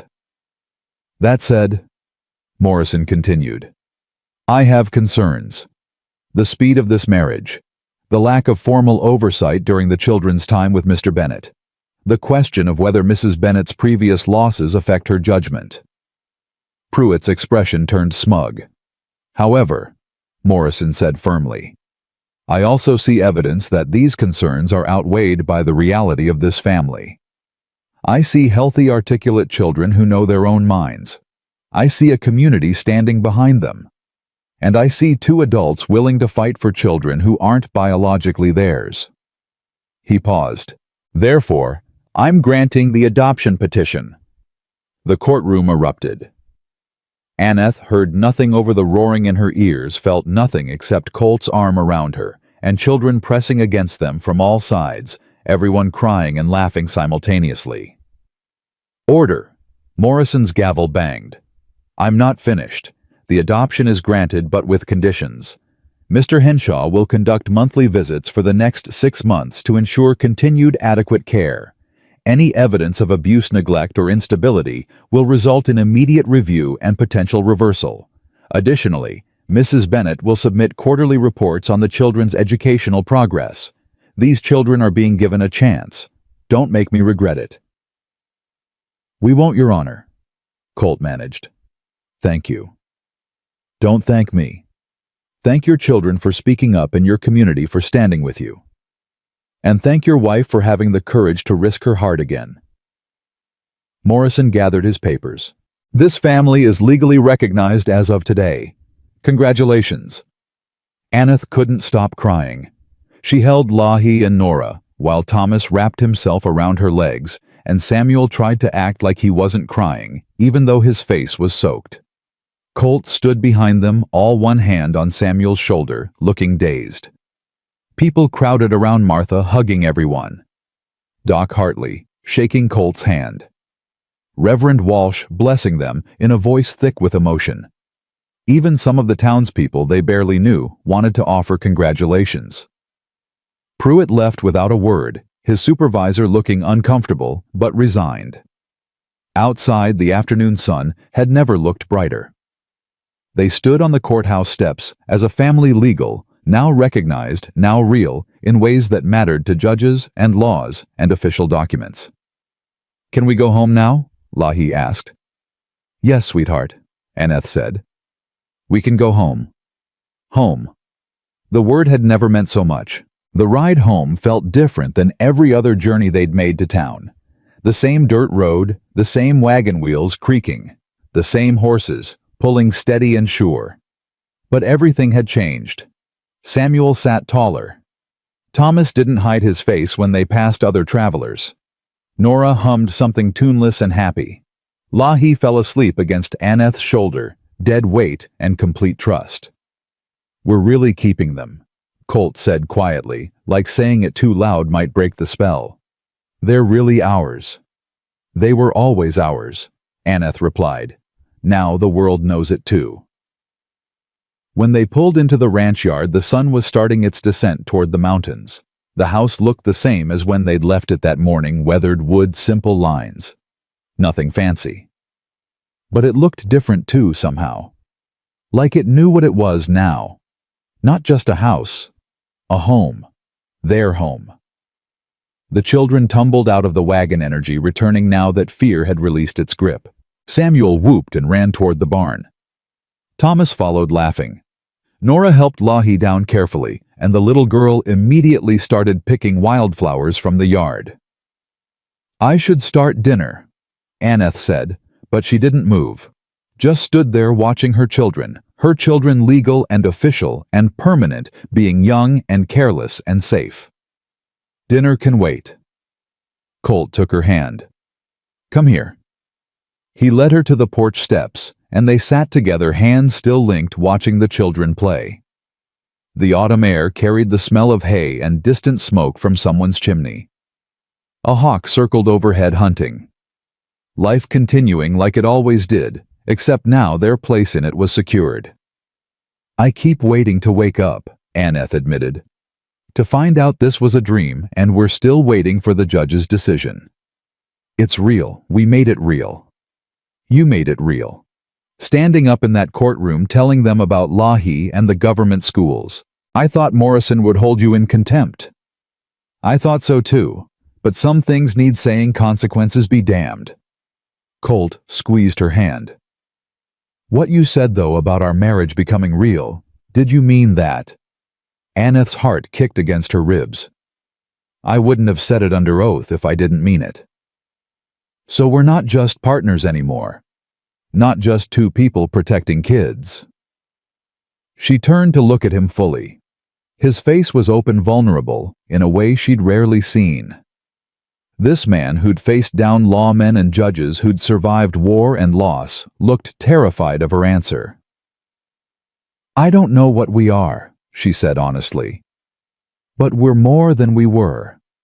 And I think we could be more still if we wanted. If we let ourselves. I want. The words came out rough. I've wanted for weeks, but didn't think I had the right. This started as arrangement, and you didn't sign up for anything beyond that. People change. Situations change. Aneth's voice steadied. I came here broken, Colt, convinced I had nothing left to give. You showed me that was wrong. Those children showed me. And now I'm standing here legally married to a man I respect and care about, and I'm thinking maybe broken pieces can fit together in new ways. Maybe that's allowed. He lifted her hand and pressed his lips to her knuckles. Simple gesture, but it sent heat flooding through her. We take it slow, no pressure. We're already married, already parents. Everything else we figure it out as we go. Slow sounds good. Mapa. Thomas came running. Can we have a celebration, like a real party? What kind of party? Colt asked. I don't know. Cake, music. Something special, because we're a real family now. Aneth laughed. We don't have cake ingredients, sweetheart. But we could make something special for dinner. Maybe tomorrow we ride to town and get supplies for a proper celebration. Can we invite people like Miss Martha and Doc Hartley and everyone who helped us? That's actually a wonderful idea. Aneth stood mind already planning. A week from now, once we've settled, we'll have a gathering. Thank everyone properly. The children embraced this plan with enthusiasm that lasted all of 10 minutes before they got distracted by evening chores and the cat having kittens in the barn. But the idea stuck. A celebration. A way to mark this moment, this shift from uncertain to permanent. That night after the children were finally asleep, Thomas clutching his adoption papers like a treasure, Nora whispering the new name to herself. Nora Bennett. Nora Bennett. Aneth found herself too restless to sleep. She stepped outside and found Colt already there sitting on the porch rail. "Can't settle either," she asked. "Keep thinking I'll hear hoofbeats. Pruitt coming back to say there was a mistake." There was no mistake. Morrison signed the papers himself. We watched him do it. I know, but fear doesn't listen to logic. He shifted to make room for her beside him. You ever get used to happiness? Or does it always feel like something that might get snatched away? I don't know. I haven't had enough practice at being happy. Aneth leaned against his shoulder, testing this new closeness. He didn't pull away. Instead, his arm came around her waist, anchoring her there. But maybe we learn together. Maybe that's part of figuring out what we are. They sat like that until the cold drove them inside, and when they separated to go to their respective rooms, Colt caught her hand one more time. Aneth, I'm glad you answered my advertisement. So am I. Even though it's been hard. Especially because it's been hard. Easy things don't change you. Hard things make you into someone new. She squeezed his hand. Good night, Colt. Good night. The next morning brought Mr. Henshaw for his first monthly inspection. The children tensed when they saw his official wagon, old fears surging back despite yesterday's victory. Samuel's jaw went tight. Thomas hid behind Nora. Lahi pressed against Aneth's legs.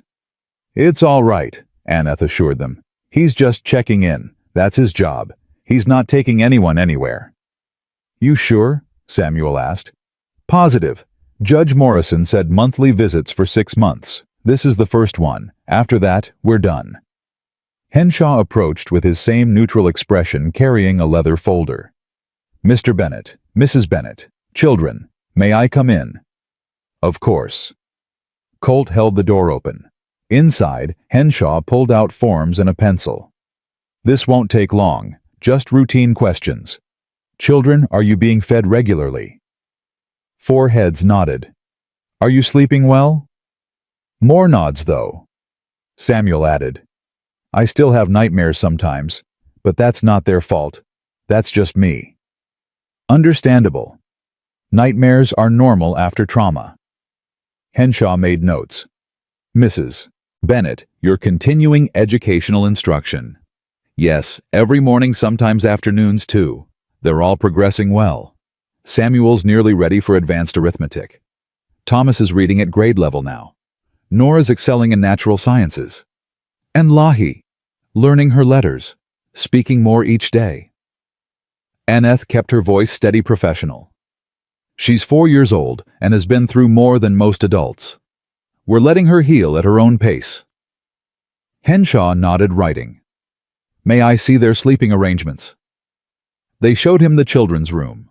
4 small beds lined up neatly, each with a trunk for personal belongings. Simple but clean. Evidence of care in the mended quilts and the wildflowers Nora had arranged in a jar. And your living situation?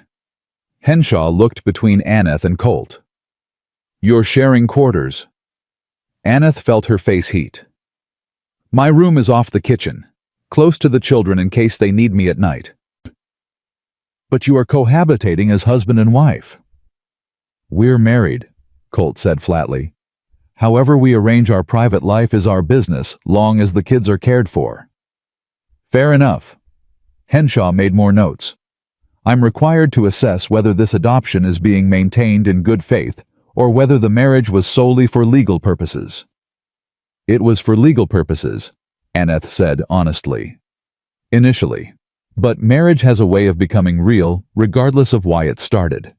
We're committed to each other and to these children. That's what matters. Henshaw studied them both for a long moment. Then, surprisingly, he smiled. "Mrs. Bennet, I've been doing this work for 15 years. I've seen every kind of family arrangement you can imagine. What I've learned is that love matters more than paperwork, and what I see here is love." He closed his folder. "My report will reflect that everything is satisfactory. I'll return next month, but I don't anticipate any problems." After he left, the children released their held breath collectively. Samuel sagged against the table. Thomas started crying with relief. Nora just laughed high and slightly hysterical. "One down," Colt said. "5 more visits, then we're clear." "We can do 5 more, Aneth said. "We can do anything now." Planning the celebration gave them all something positive to focus on. They decided on the following Saturday enough time to prepare, but not so far away that anticipation turned to anxiety. Aneth made lists food to prepare people to invite chores to finish beforehand. The children threw themselves into preparations with fierce joy. Samuel and Colt built extra benches from scrap lumber. Thomas and Nora picked wildflowers and wove them into garlands. Lahi practiced a song Nora had been teaching her, something about birds and sunshine, simple words she could manage. Aneth baked bread until her arms ached. She made pies from preserved fruit cookies from their precious sugar stores. Martha contributed a ham. Mrs. Chen brought rice and vegetables. Doc Hartley donated a bottle of good whiskey for the adults to toast with proper. Saturday arrived bright and cool. People started showing up around noon. Neighbors from miles around, townspeople who'd stood up in court, even Judge Morrison himself, looking less severe without his robes. "Wanted to see how you were settling," he told Aneth, "and to eat some of that pie I've been hearing about." The yard filled with voices and laughter. Someone brought a fiddle. Someone else had a harmonica. Impromptu music started up, and children, not just theirs, but others from neighboring ranches, ran wild, playing tag and climbing trees. Aneth moved through it all in a daze of gratitude. These people had come, had celebrated with them, had made this strange, cobbled-together family feel legitimate and real. She was checking on food when Martha found her. "You did good, dear. Real good." "We got lucky. Judge Morrison could have gone the other way." "Luck had nothing to do with it. You fought. That's what made the difference." Martha squeezed her arm. "And between you and me, you and Colt are going to be just fine. I see the way he looks at you when he thinks nobody's watching." "We're taking it slow." "Slow's smart, but don't take too slow. Hear me. Life's short, love's rare. When you find both, you grab on with both hands." Later, as the sun started sinking, Reverend Walsh called for attention. "I'd like to say a few words, if I may." He waited for quiet. "We're gathered here to celebrate a family. Not a traditional family by some measures. But the best families rarely are traditional.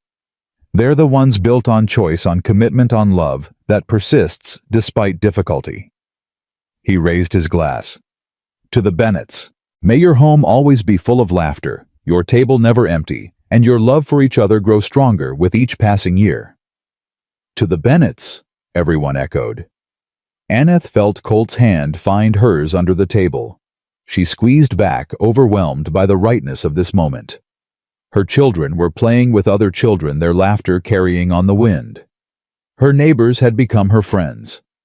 Her convenient marriage was becoming something real and precious.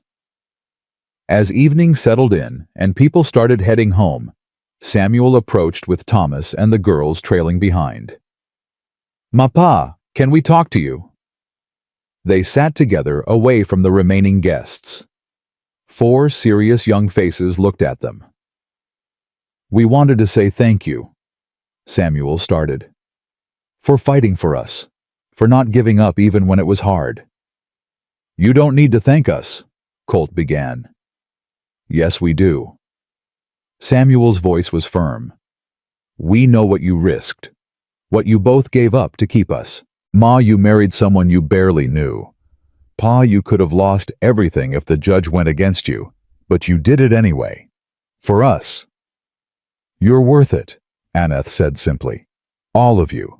Every sacrifice, Every hard moment. Worth it. We want to do something for you, Nora added. Something to show we're grateful. What did you have in mind? Thomas produced a folded paper from his pocket. We wrote something. A promise. Can we read it? Of course. Samuel took the paper, cleared his throat.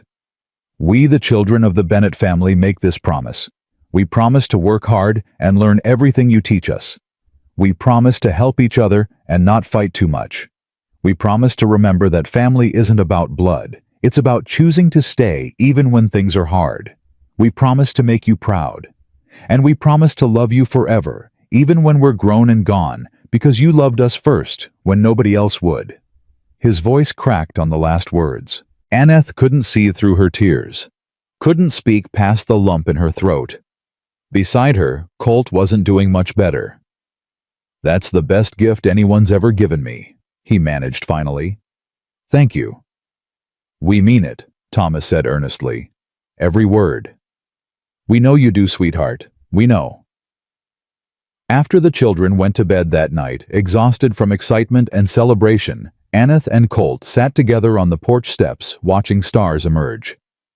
Today was perfect, she said. Everything I didn't know I wanted. It was good. He paused. Aneth, I need to tell you something. Her stomach clenched. What? When I said in court that I'd marry you again tomorrow for no reason except wanting to, I meant it. This stopped being convenient a long time ago, at least for me. When? The question came out whispered. That first night when you set Nora's arm, watching you be strong and gentle at the same time, seeing how much you cared, even though you'd only known her a few weeks, something shifted. And then every day after watching you with them, watching you become their mother, in every way that matters. He turned to face her. I know we said slow. I know we said partners. But Aneth, I'm in love with you. Have been for a while. And I needed you to know even if you're not there yet. Even if you never get there. Aneth's heart hammered so hard she thought it might crack her ribs. You love me. Yeah, I do. Even though I can't give you children of your own blood. I don't want children of my own blood. I want those 4 sleeping in that house. And I want you. Just you exactly as you are. She thought about her first husband, who'd looked at her like she was defective. Who'd left because she couldn't be what he needed. And now, here was Colt saying he loved her, not despite her limitations, but because of everything she was. I'm scared, she admitted. Terrified, actually. Last time I loved someone, it destroyed me. I know. And I'm not asking you to say it back. I'm just asking you to let me love you. Let me show you that not all love ends in pain. What if I can't? What if I'm too broken? You're not broken. You're cautious. That's smart. He tucked a strand of hair behind her ear, touch gentle. Take all the time you need. I'm not going anywhere. She leaned into his touch, letting herself trust this warmth. Ask me again in a month. Maybe I'll have an answer then. I'll ask you every month for the rest of our lives, if that's what it takes. They sat there in comfortable silence, and Aneth let herself imagine a future where this was normal, where love wasn't something that got snatched away, but something that grew steady and strong, where broken people healed together instead of breaking each other further. Maybe, just maybe. The weeks that followed settled into new rhythms.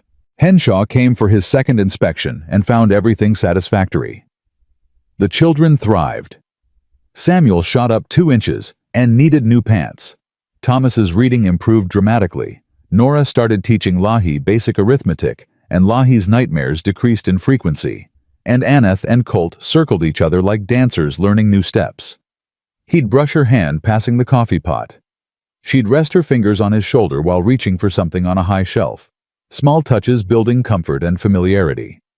One evening, Aneth was mending clothes by lamplight when Colt sat down across from her. Samuel wants to learn blacksmithing. Murphy offered to take him on 2 days a week. Teach him the trade.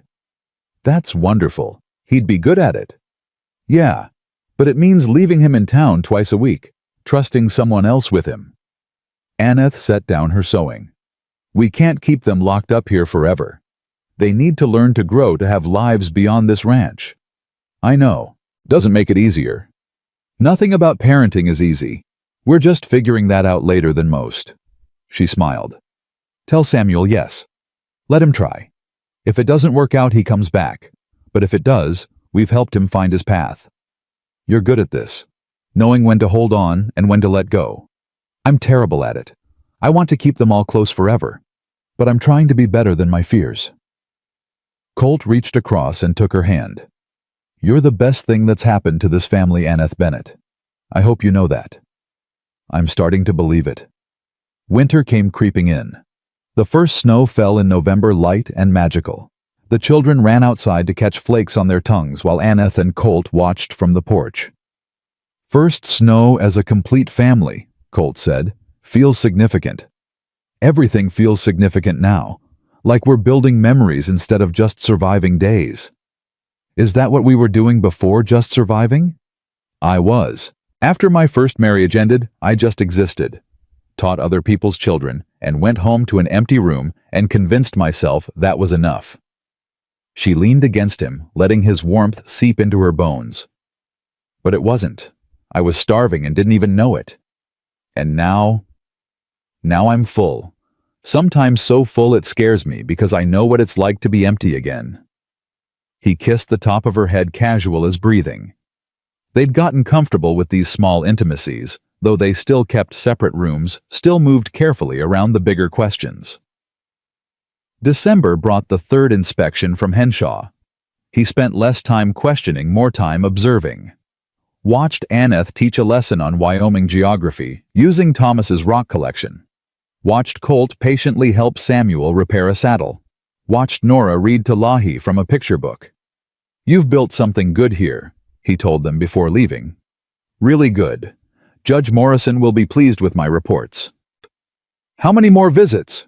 Samuel asked after Henshaw left. 3. March, April, May. Then we're done with inspections forever. Good. I like Mr. Henshaw fine, but I'm tired of being watched. Me too, son. Me too.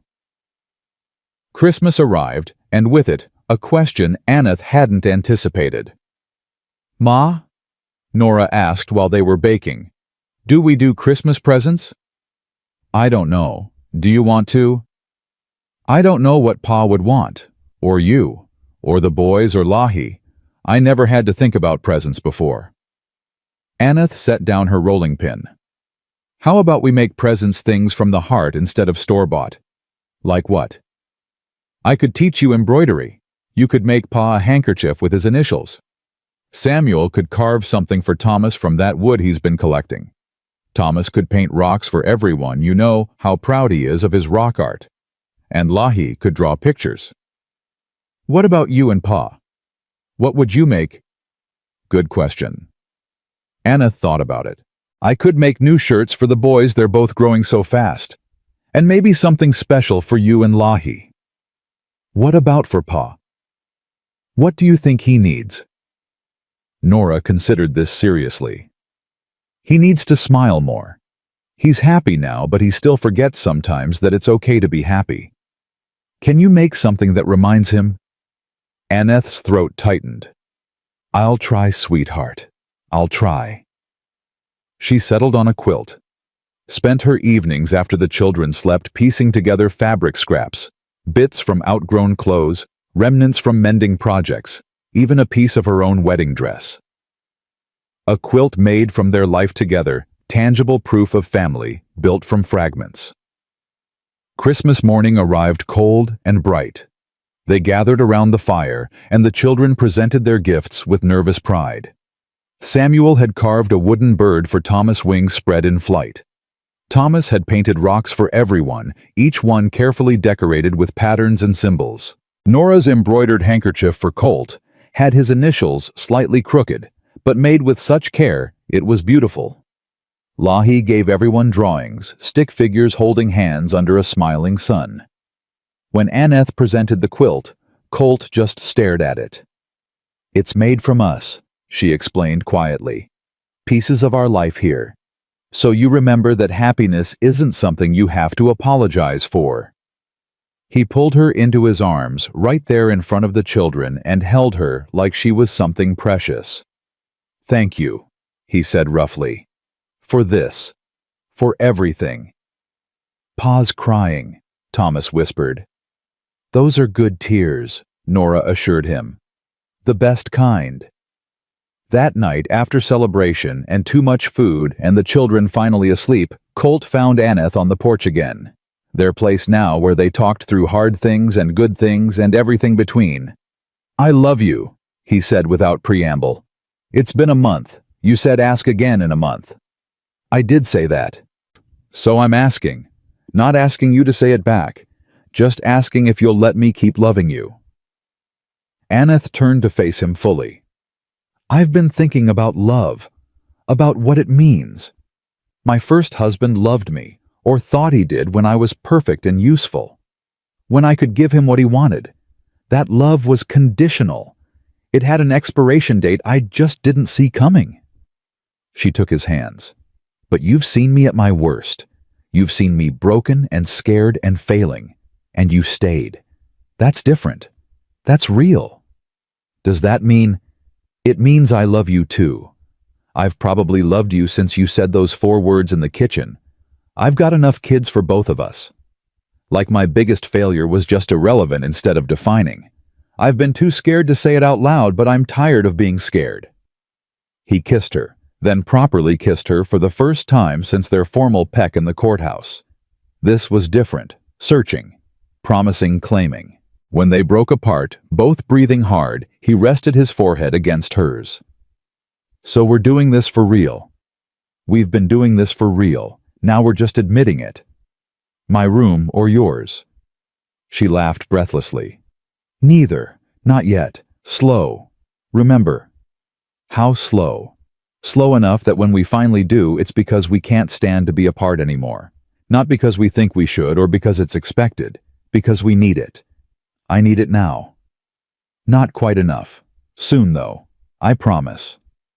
They stayed on the porch long into the night, holding each other, planning a future that had stopped being hypothetical and started being real. And when they finally separated to their separate rooms, it felt less like distance and more like anticipation. Something was building between them. Something inevitable and right. Soon, Aneth thought as she lay in bed.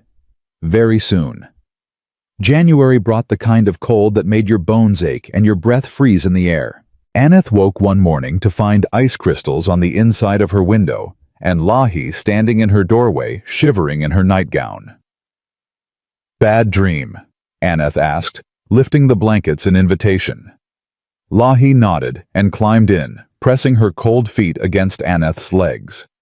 They lay there together, while pale dawn light crept across the floor, and Aneth thought about how normal this had become, a child seeking comfort, a mother providing it, simple, essential, real. "Ma," Lahi's voice was small in the quiet. "Are you and Pa gonna have a baby?" Aneth's breath caught. "What makes you ask that, sweetheart?" "Nora said married people have babies, but you've been married a long time now, and there's no baby." How did you explain adult complexities to a 4-year-old? Aneth chose simple truth. "Some married people have babies, some don't. Pa and I are happy with you and your brothers and sister. We don't need anything else." "But what if you want a baby that's really yours?" "Lahi, look at me." Aneth waited until the girl's dark eyes met hers. "You are really mine. All of you are. My body might not have made you, but my heart did. That's what matters. Promise?" "Promise." Lahi settled back against her, satisfied. They stayed there until breakfast sounds started in the kitchen. Colt moving around, starting coffee, probably burning something, because he always burned the first batch of flapjacks. When Aneth emerged with Lahi, she found the kitchen in cheerful chaos. Thomas had spilled flour trying to help. Samuel was arguing with Nora about the proper way to set a table. And Colt stood at the stove with a sheepish expression and a pan of charred flapjacks. "Don't say it," he warned. "Say what?" "That you burn breakfast every single morning." "I don't burn it every morning." "Name one morning you didn't burn something." He opened his mouth, closed it, then grinned. "Can't. but I keep trying. That you do. She moved to help, brushing past him close enough that their shoulders touched.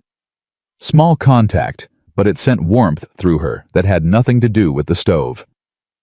After breakfast, while the children did their morning chores, Colt pulled Aneth aside. Need to talk to you about something. Her stomach clenched. What's wrong? Nothing's wrong. Just got a letter from the territorial office. They're sending someone in March for a final evaluation. One more inspection beyond Henshaw's visits. If we pass, the adoption is permanent with no more oversight. That's good news. Yeah, but it's also the last hurdle. The last chance for them to find something wrong and take it all back. Aneth took his hands. Then we make sure there's nothing wrong to find. We keep doing what we're doing, loving these children, building our family, being honest about who we are. That's all we can do. What if it's not enough? It will be. It has to be. She squeezed his hands. We've come too far to fail now. But fear had wormed its way in, and over the following weeks it manifested in small ways. Colt became hyper-vigilant about chores being done perfectly. Aneth pushed the children harder in their lessons. Everyone felt the pressure, though nobody talked about it directly. Until Samuel exploded. It was a Tuesday morning in late January. Aneth was teaching arithmetic, and Samuel kept making mistakes, simple ones he'd mastered months ago. After the fifth error, she made him redo the entire problem set. This is stupid, he muttered. Excuse me. I said this is stupid. I already know how to do this. Why do I have to prove it over and over? Because practice makes. Because you're scared. Samuel stood knocking over his slate. You're scared the inspector's gonna come and decide we're not good enough, so you're making us be perfect all the time. But we're not perfect. We're just kids. The other children had gone very still. Aneth felt her face heat. Samuel, that's not... It is you and Pa both always watching everything we do, making sure we don't mess up. Well, guess what? I'm gonna mess up. Thomas is gonna mess up. We're kids, and kids mess up, and if some stupid inspector can't see that we're still a good family anyway, then maybe we don't want to be in this family. He ran outside, slamming the door behind him. In the silence that followed, Thomas started crying quietly. Nora put an arm around him. Lahi looked at Aneth with wide, scared eyes. Is Samuel right? Nora asked quietly. Are you scared of the inspector? Aneth sank into a chair. No point lying now. Yes. I'm terrified. We've worked so hard to build this family, and the thought of losing it, losing any of you, makes me want to do everything perfectly so nobody can find fault. But you're making us scared too, Nora said. When you're scared, we're scared, and then nobody's happy anymore. You're right. I'm sorry. Aneth looked at each of their faces. I've been so focused on proving we're a good family that I forgot to actually be one. That stops now. What about Samuel? Thomas asked. Is he in trouble? No. He told the truth.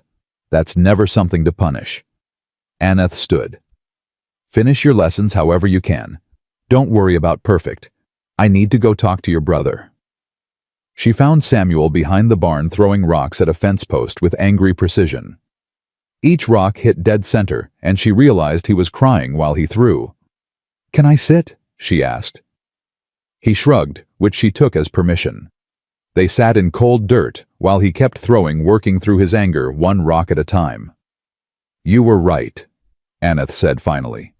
About everything. I have been scared, and I've been making everyone else scared too. That's not fair. You're not going to send me away for yelling.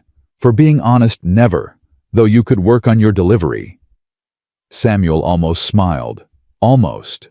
I don't want to be perfect. I just want to be me. Then be you. Messy, loud, imperfect you. That's who we love. What if the inspector doesn't think messy is good enough? Then the inspector is wrong, and we'll fight that decision just like we fought all the others. But Samuel, I need you to understand something. This family isn't conditional. You don't have to earn your place here by being perfect. You already have your place, mistakes and all. He finally looked at her, eyes red and face streaked with tears and dirt. "I'm sorry I yelled. I'm sorry I made you feel like you had to be perfect." She opened her arms and he crashed into them, letting her hold him while he cried properly. 11 years old and trying so hard to be tough, but still a child who needed comfort. When they went back inside, Colt was there. The children had apparently filled him in, and he looked as chagrined as Aneth felt. "Family meeting," he announced. "Everyone sit." They gathered around the table, all 6 of them, and Colt cleared his throat. "Your ma and I owe you an apology. We've been so worried about proving we're a good family that we forgot to actually be one. That changes now. From now on, we focus on being ourselves, messy, imperfect, real. And if some inspector doesn't like it, that's their problem, not ours." "But what if they take us away?" Thomas asked. "Then we fight. But we don't change who we are out of fear. We don't make ourselves smaller to fit someone else's expectations." Colt looked at each child. "You're my kids, not because a judge said so, but because I choose you every single day. And that's not going to change no matter what any inspector thinks." "We choose you too," Nora said softly. "Even when you're annoying and worried and making us practice arithmetic too much." Aneth laughed wetly. "Fair enough." They spent the rest of that day deliberately being imperfect. Burned lunch and nobody cared. Let Thomas read at his own pace instead of pushing. Let Samuel work on blacksmithing plans instead of schoolwork. Let Nora and Lahi make a mess with paint. And at dinner, when Lahi spilled her milk all over the table, instead of rushing to clean it, they all just sat there and laughed. That night, in their spot on the porch, Colt pulled Aneth close. "Thank you," he said. "For what?" "For being brave enough to admit you were scared. For showing the kids it's okay to be human." He kissed her temple. "You're a good mother, Aneth Bennett. I'm learning to be. We both are. Think we'll ever feel like we know what we're doing? God, I hope not. The day we think we've figured it out is probably the day we stop trying." He laughed, and the sound of it warmed her from the inside out. This was what family sounded like. Not perfection. Just people loving each other through the mess. February brought a crisis of a different kind. Aneth woke one morning to find Nora's bed empty. Panic hit immediately. Where was she? Why hadn't she said anything? But then Aneth heard retching from outside and found the girl behind the house vomiting into the dirt. "Sweetheart, what's wrong?" "Don't know. Been feeling sick for a few days, but didn't want to say anything. Thought it would pass." Nora heaved again, and Aneth held her hair back, mind racing through possibilities. When the sickness finally subsided, Aneth helped Nora back inside and made her lie down. She felt the girl's forehead hot. Too hot. "Colt," she called. "I need you." He came running, took one look at Nora's flushed face and glassy eyes, and his expression went grim. "How long has she been sick?" "A few days, she says. She hid it." "Didn't want to worry you," Nora mumbled. "Inspector's coming soon. Didn't want to cause problems." Aneth's heart clenched. Even after their conversation about being imperfect, Nora had been so worried about seeming like a burden that she'd hidden illness. What kind of message had they been sending? "We're going for Doc Hartley," Colt decided. "Now." "I'll go," Aneth said. "Faster on horseback alone. You stay with her and the other children." She rode faster than was safe, pushing the horse hard through February cold. When she burst into Doc Hartley's office, he took one look at her face and started gathering supplies. "Tell me," he said. "Nora. Fever. Vomiting. She's been hiding it for days." "Damn fool child." But his voice was fond. "Let's go." Back at the ranch, Hartley examined Nora thoroughly, while the rest of them waited in tense silence.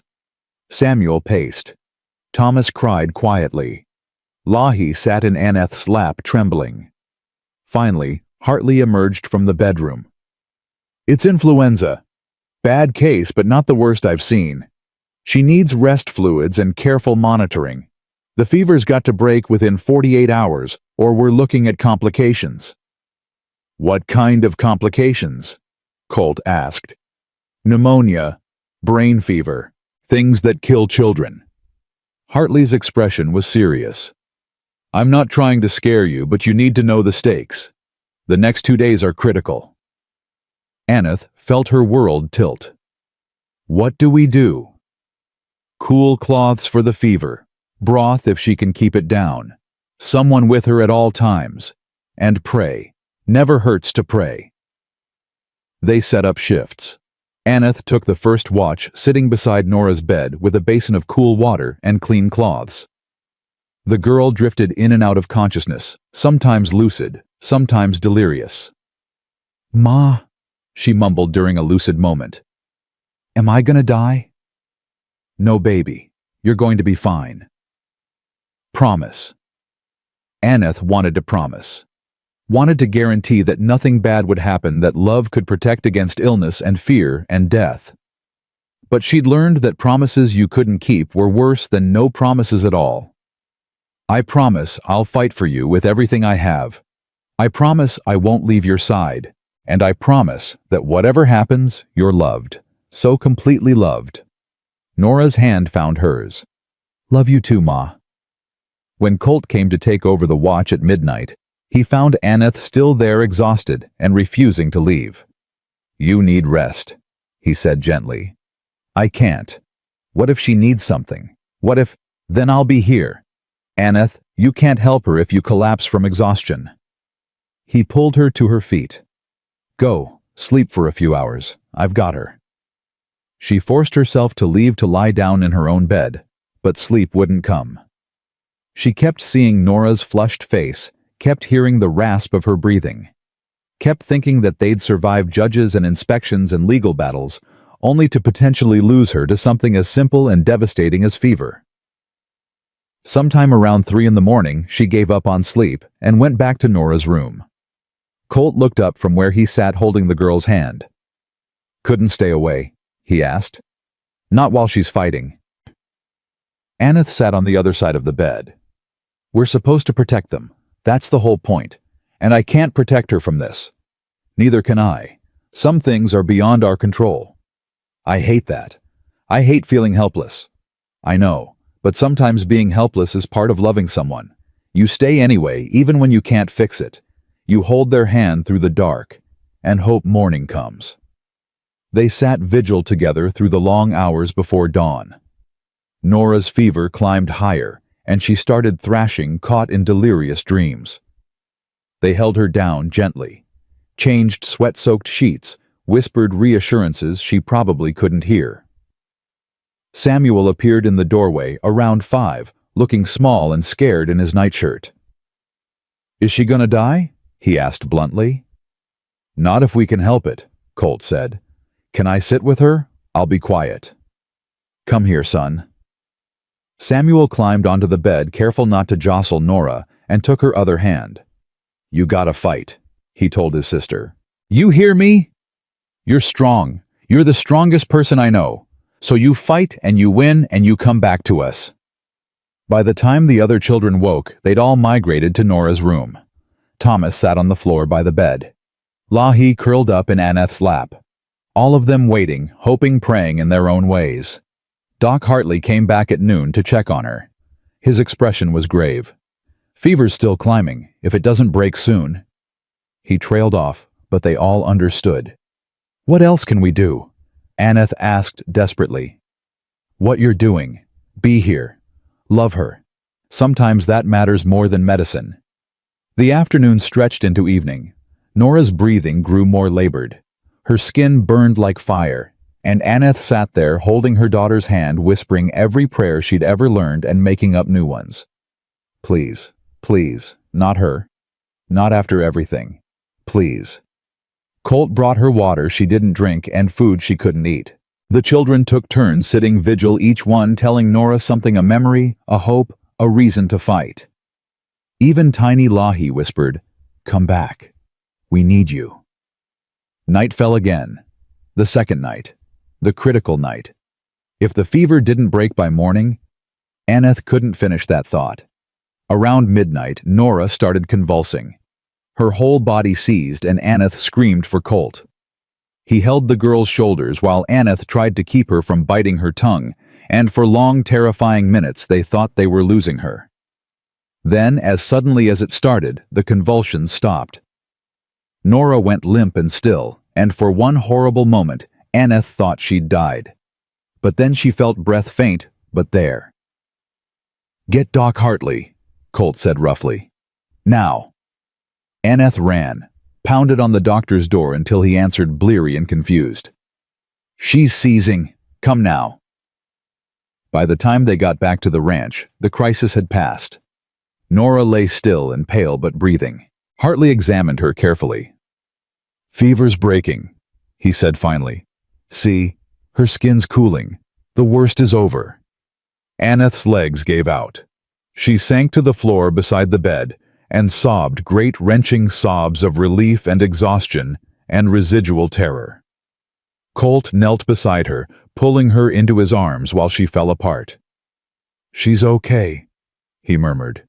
"She's okay." "I know, me too, but she made it. She's strong." By morning, Nora's fever had broken completely. She woke confused and weak, but alive. So beautifully, miraculously alive. "What happened?" she asked groggily. "You got very sick," Aneth said, still holding her hand like she might disappear. "But you fought through it. You're going to be fine now." "Everyone's here." Nora looked around at her family crowded into the small room.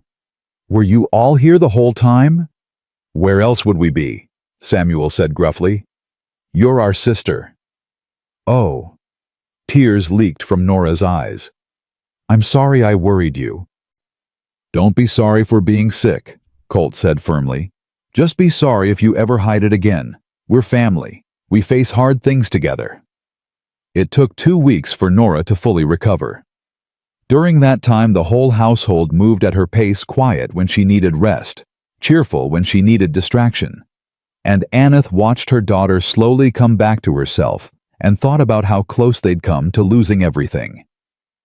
The experience changed something in all of them, made them softer with each other, made them appreciate the ordinary moments, breakfast conversation, evening chores, bedtime stories, made them understand that family wasn't just about keeping children fed and safe. It was about weathering storms together and coming out changed but intact. March arrived with the territorial inspector. His name was Mr. Carlton, and he looked like someone who'd never smiled in his life. Stiff, formal, carrying a folder thick with papers and expectations. But the Bennetts were ready, not in the panicked, desperate way they'd been ready before. This time they were just themselves, a family that had survived illness and fear and near loss. A family that had nothing to prove because they already knew their worth. Carlton inspected everything, asked probing questions, watched how they interacted, interviewed each child separately, then together, examined their schoolwork, their living quarters, their food stores. He spent an entire day observing, making notes, revealing nothing. When he finally sat down with Aneth and Colt that evening, his expression was unreadable. "I've completed my evaluation," he said. Aneth's heart hammered. This was it, the final judgment. "Your family is unusual," Carlton continued. "Children from different backgrounds, different circumstances. A marriage that by all accounts started as convenience.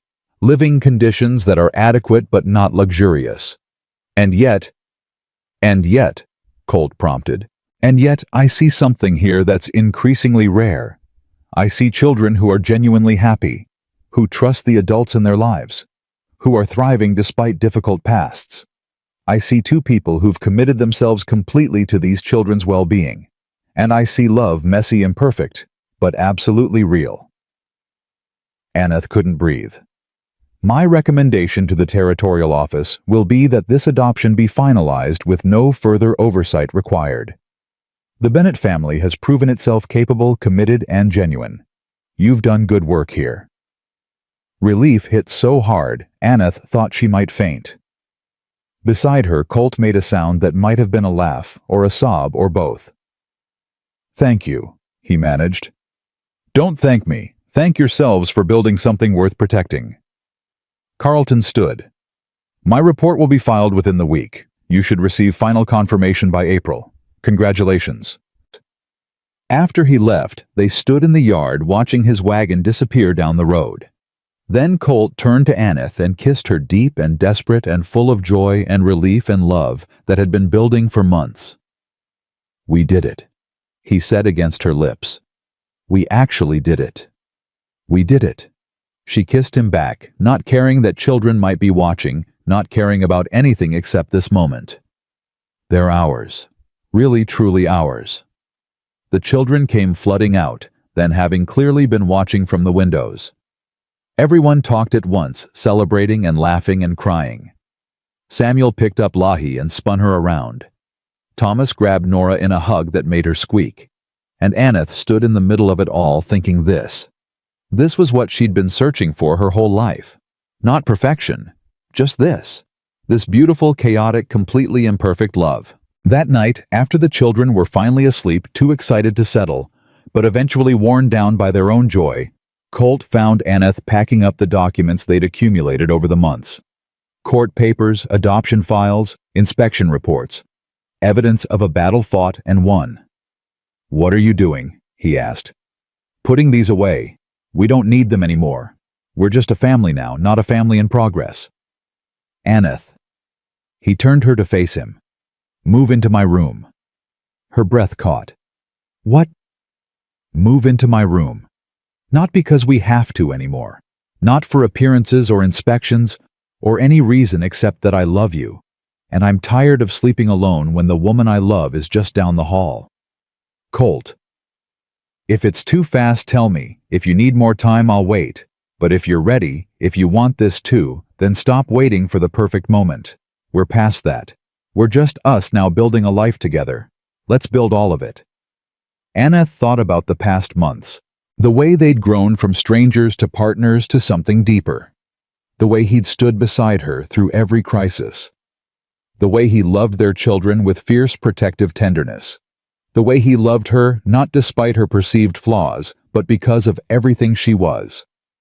"Yes," she said. "Yes, I'll move into your room. I'll share your bed and your life, and everything that comes with it. Because I love you, Colt Bennett, and I'm tired of being careful with my heart." He kissed her then, and it was different from every other kiss. This one was a promise. A beginning. A choice to stop holding back and start living fully. That night, for the first time, they fell asleep tangled together. And when Aneth woke in the morning to find Colt's arm around her waist, and spring light streaming through the window, she thought about the woman who'd stepped off that supply wagon months ago. Broken. Hopeless. Convinced she had nothing left to give. She'd been so wrong. April brought the official letter. The adoption was finalized. No more inspections, no more oversight, no more proving themselves worthy. They were simply the Bennetts, Colt Aneth, Samuel Thomas, Nora, and Lahi. A family built on choice and sealed with love. They celebrated quietly, just the six of them. Made a special dinner, told stories, laughed until their stomachs hurt. And that night, when Aneth tucked each child into bed, she whispered the same thing to each one. "You're mine, forever mine. Nothing can change that now." May arrived with warmth and wildflowers. Aneth started a garden, vegetables and flowers mixed together in beautiful chaos. The children helped getting dirt under their nails and sun on their faces. Samuel split his time between the ranch and the blacksmith's shop, learning a trade that made him light up with pride. Thomas's rock collection had grown to over 50 specimens, each one carefully labeled and displayed. Nora read books at a voracious pace and started teaching Lahi more advanced lessons. And Lahi, precious Lahi, who'd been silent and scared, sang while she worked and laughed freely, and called them Ma and Pa without hesitation. One evening, while the children played after supper and the setting sun painted everything gold, Colt pulled Aneth aside. "Come with me. Want to show you something." He led her to the oak tree on the hill overlooking the ranch. Someone had built a bench there, rough but serviceable, made from the same wood Samuel used for his projects. Samuel made it, Colt confirmed. Said every family needs a spot for talking, somewhere parents can go when they need a minute. They sat together looking down at their home. Smoke curled from the chimney. Children's voices carried on the wind. Everything looked peaceful and right and exactly how it should be. "You ever think about how we got here?" Colt asked.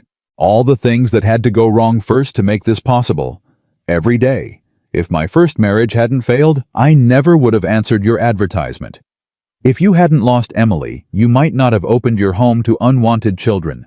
If Samuel and Thomas and Nora and Lahi hadn't been abandoned or orphaned..." She stopped.